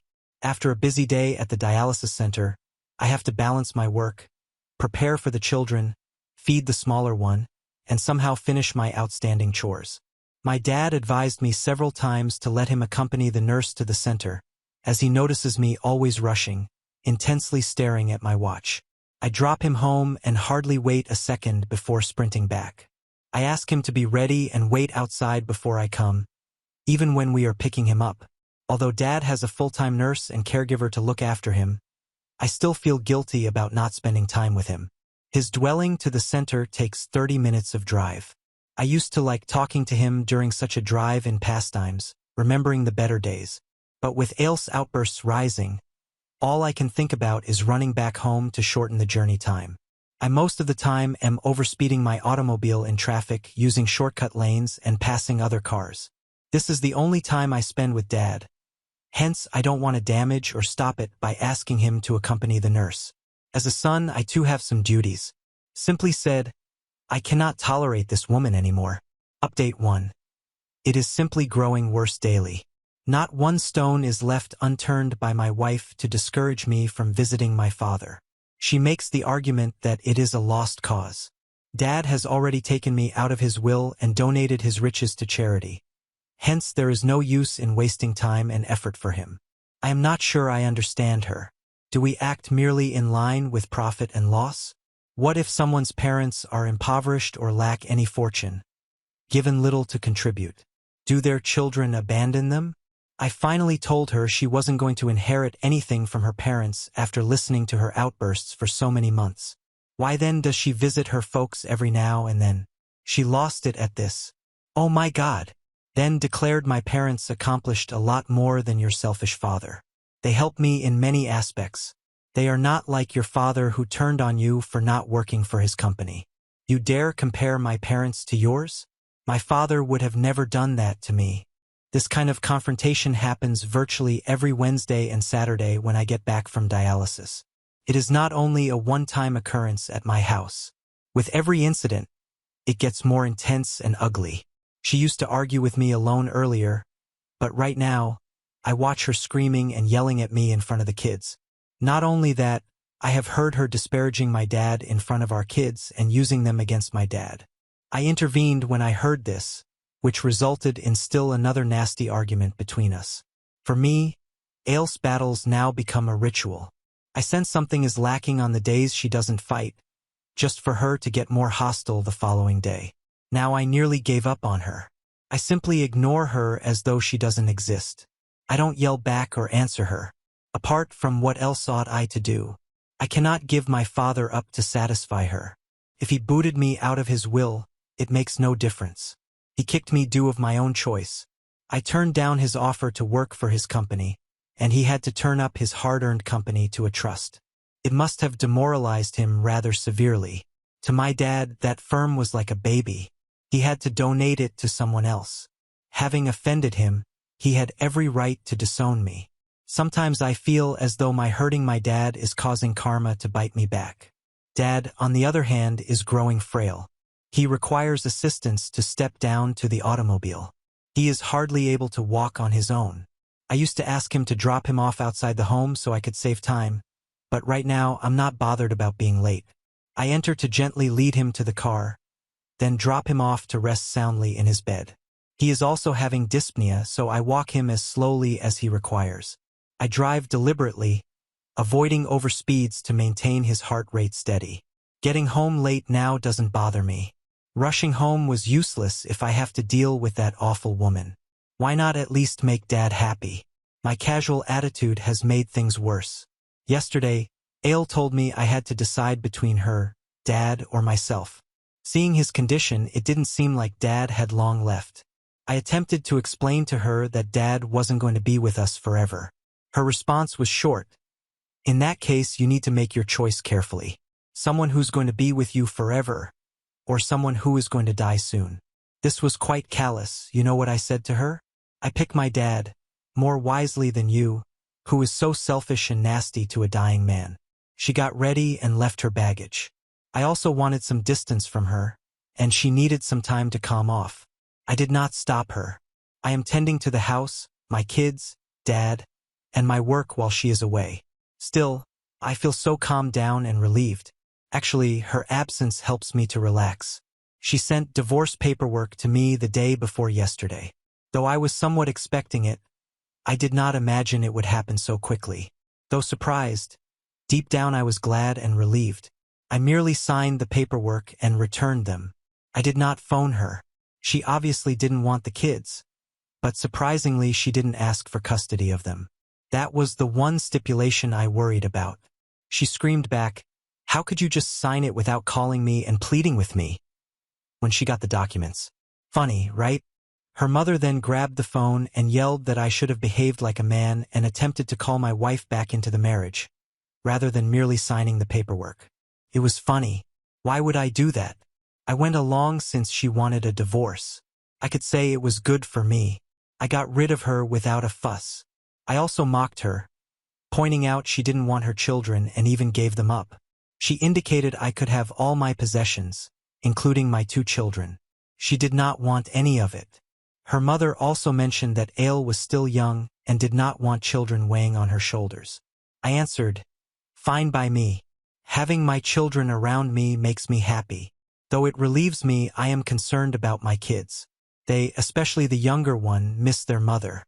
It's tough for me to handle all the obligations by myself when I'm at the office, but perhaps I'll be able to sail through this." Update 2. This will be a shorter update. I followed my kids to Dad's place. It's a fantastic idea, and I have to say thanks to everyone for the amazing concept. It went exactly as all of us benefited from moving in with Dad. Dad brought my kids along and they played with their grandfather. Why didn't Dad have a full-time caretaker ready to look after my kids for a payoff? The finest deal is someone to look after my kids under Dad's direction. Seeing Dad playing and laughing with my kids and them having fun with their grandfather makes me very happy. I saw not what was ahead. By divorcing me, she aimed to ruin my life. She believed I would not be able to manage all the obligations. Looking after the kids, my dad, the house, and business. But everything is just exactly as it should be. I am most sure laughing last. The divorce was the best thing ever. Update 3. The news is depressing. Dad died last week in sleep after playing with my kids. He went to bed pleased and glad and never woke up again. The doctor said he passed away quietly. Dad was delighted after I moved in with him.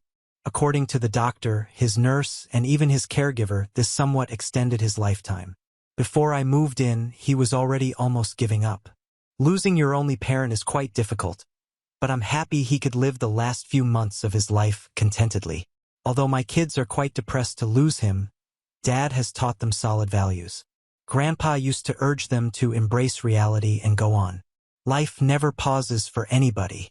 Hearing such outstanding things from them makes me very proud. In this period of hopelessness, they are really my strength. One more startling news item nevertheless followed Dad's death. Dad's attorney got in touch with me and asked me to visit his office to unveil his intention. I responded it wasn't necessary. Dad had previously told me he had given all his fortune to the trust, so I was fine with that and advised the attorney he should move forward with the papers to transfer everything to them, assuming it also applied to the charitable trust. I asked him whether I should leave Dad's house. Laughing at me, he instructed me to just drop over. The trust members were already present when I visited. The lawyer had also phoned them. I started crying when the attorney began to pursue the will. Actually, Dad had willed me as his heir. All his property, business, and wealth was for me. Thinking he might have done it after I started looking after him, I questioned the lawyer whether this was done recently. The attorney grinned and stated the will was never changed. I was always his heir. I was in tears. My dad never left me. Perhaps he threatened to disown me so I might honor his business and heritage. Dad's attorney calmed me, but I was still crying. I stated, "It kills me inside since I hurt my dad all his life, but he always cared for me." The attorney claimed that Dad was really quite happy that I was ready to sacrifice family riches in order to follow my passion. Under his influence, Dad gave me much pride. The attorney indicated that for now, I am the business's decision-maker and that, should I so wish, I could remove the company from the trust and operate it myself. I could be doing that. I pursued whatever I wanted to accomplish, and Dad subtly encouraged me. It is now my time to reimburse him. I'm considering reversing it from the trust and scaling it to the level Dad envisioned for his company to reach.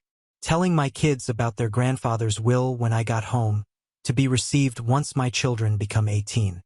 He has also bequeathed some of his fortune to them. We visited his tomb today, bearing some flowers, and rested in peace for some time. For me, this is a somewhat emotional stage.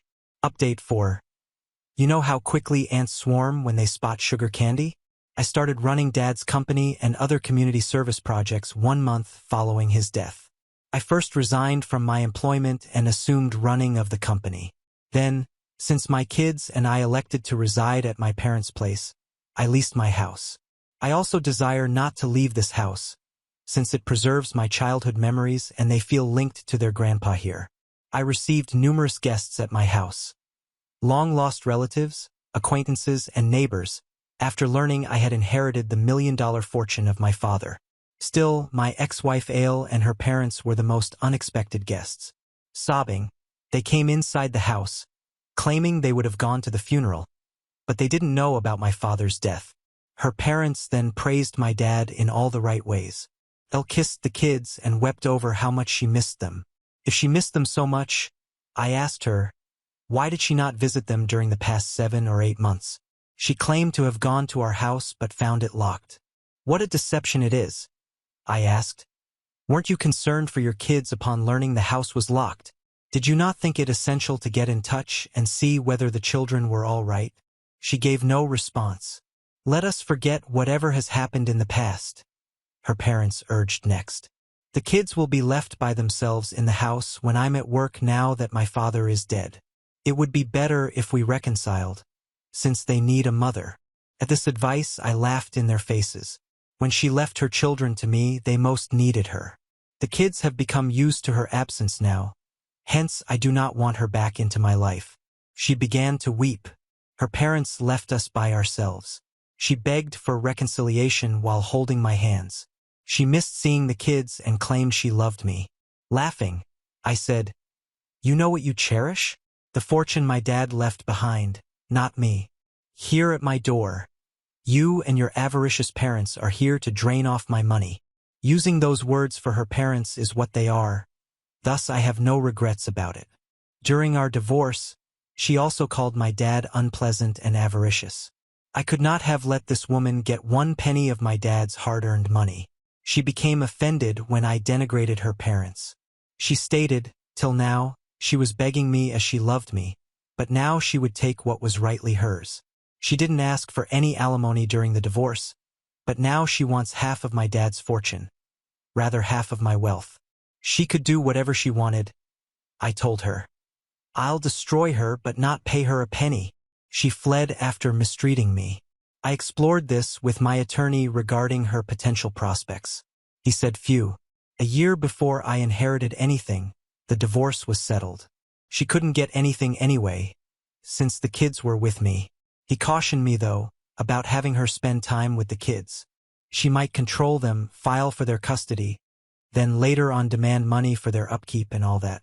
I would like to thank him most especially for this counsel. I will oversee their meetings. These days, I also spend a lot of time with the children, helping them to deal with the loss, so they won't rush to their mother for emotional support. Having taken over my dad's business allows me great freedom to balance my personal life and well-being. The kids and I are going to have a Bahamas holiday. Really, why not? They are due this extravagant trip. No, it has nothing to do with overspending Dad's fortune. I could have gone too, but I had to balance my job and Dad's care earlier and lacked the time. I wanted to take them out now that I could. Regarding Ale, she hasn't got in touch with me since her most recent trip.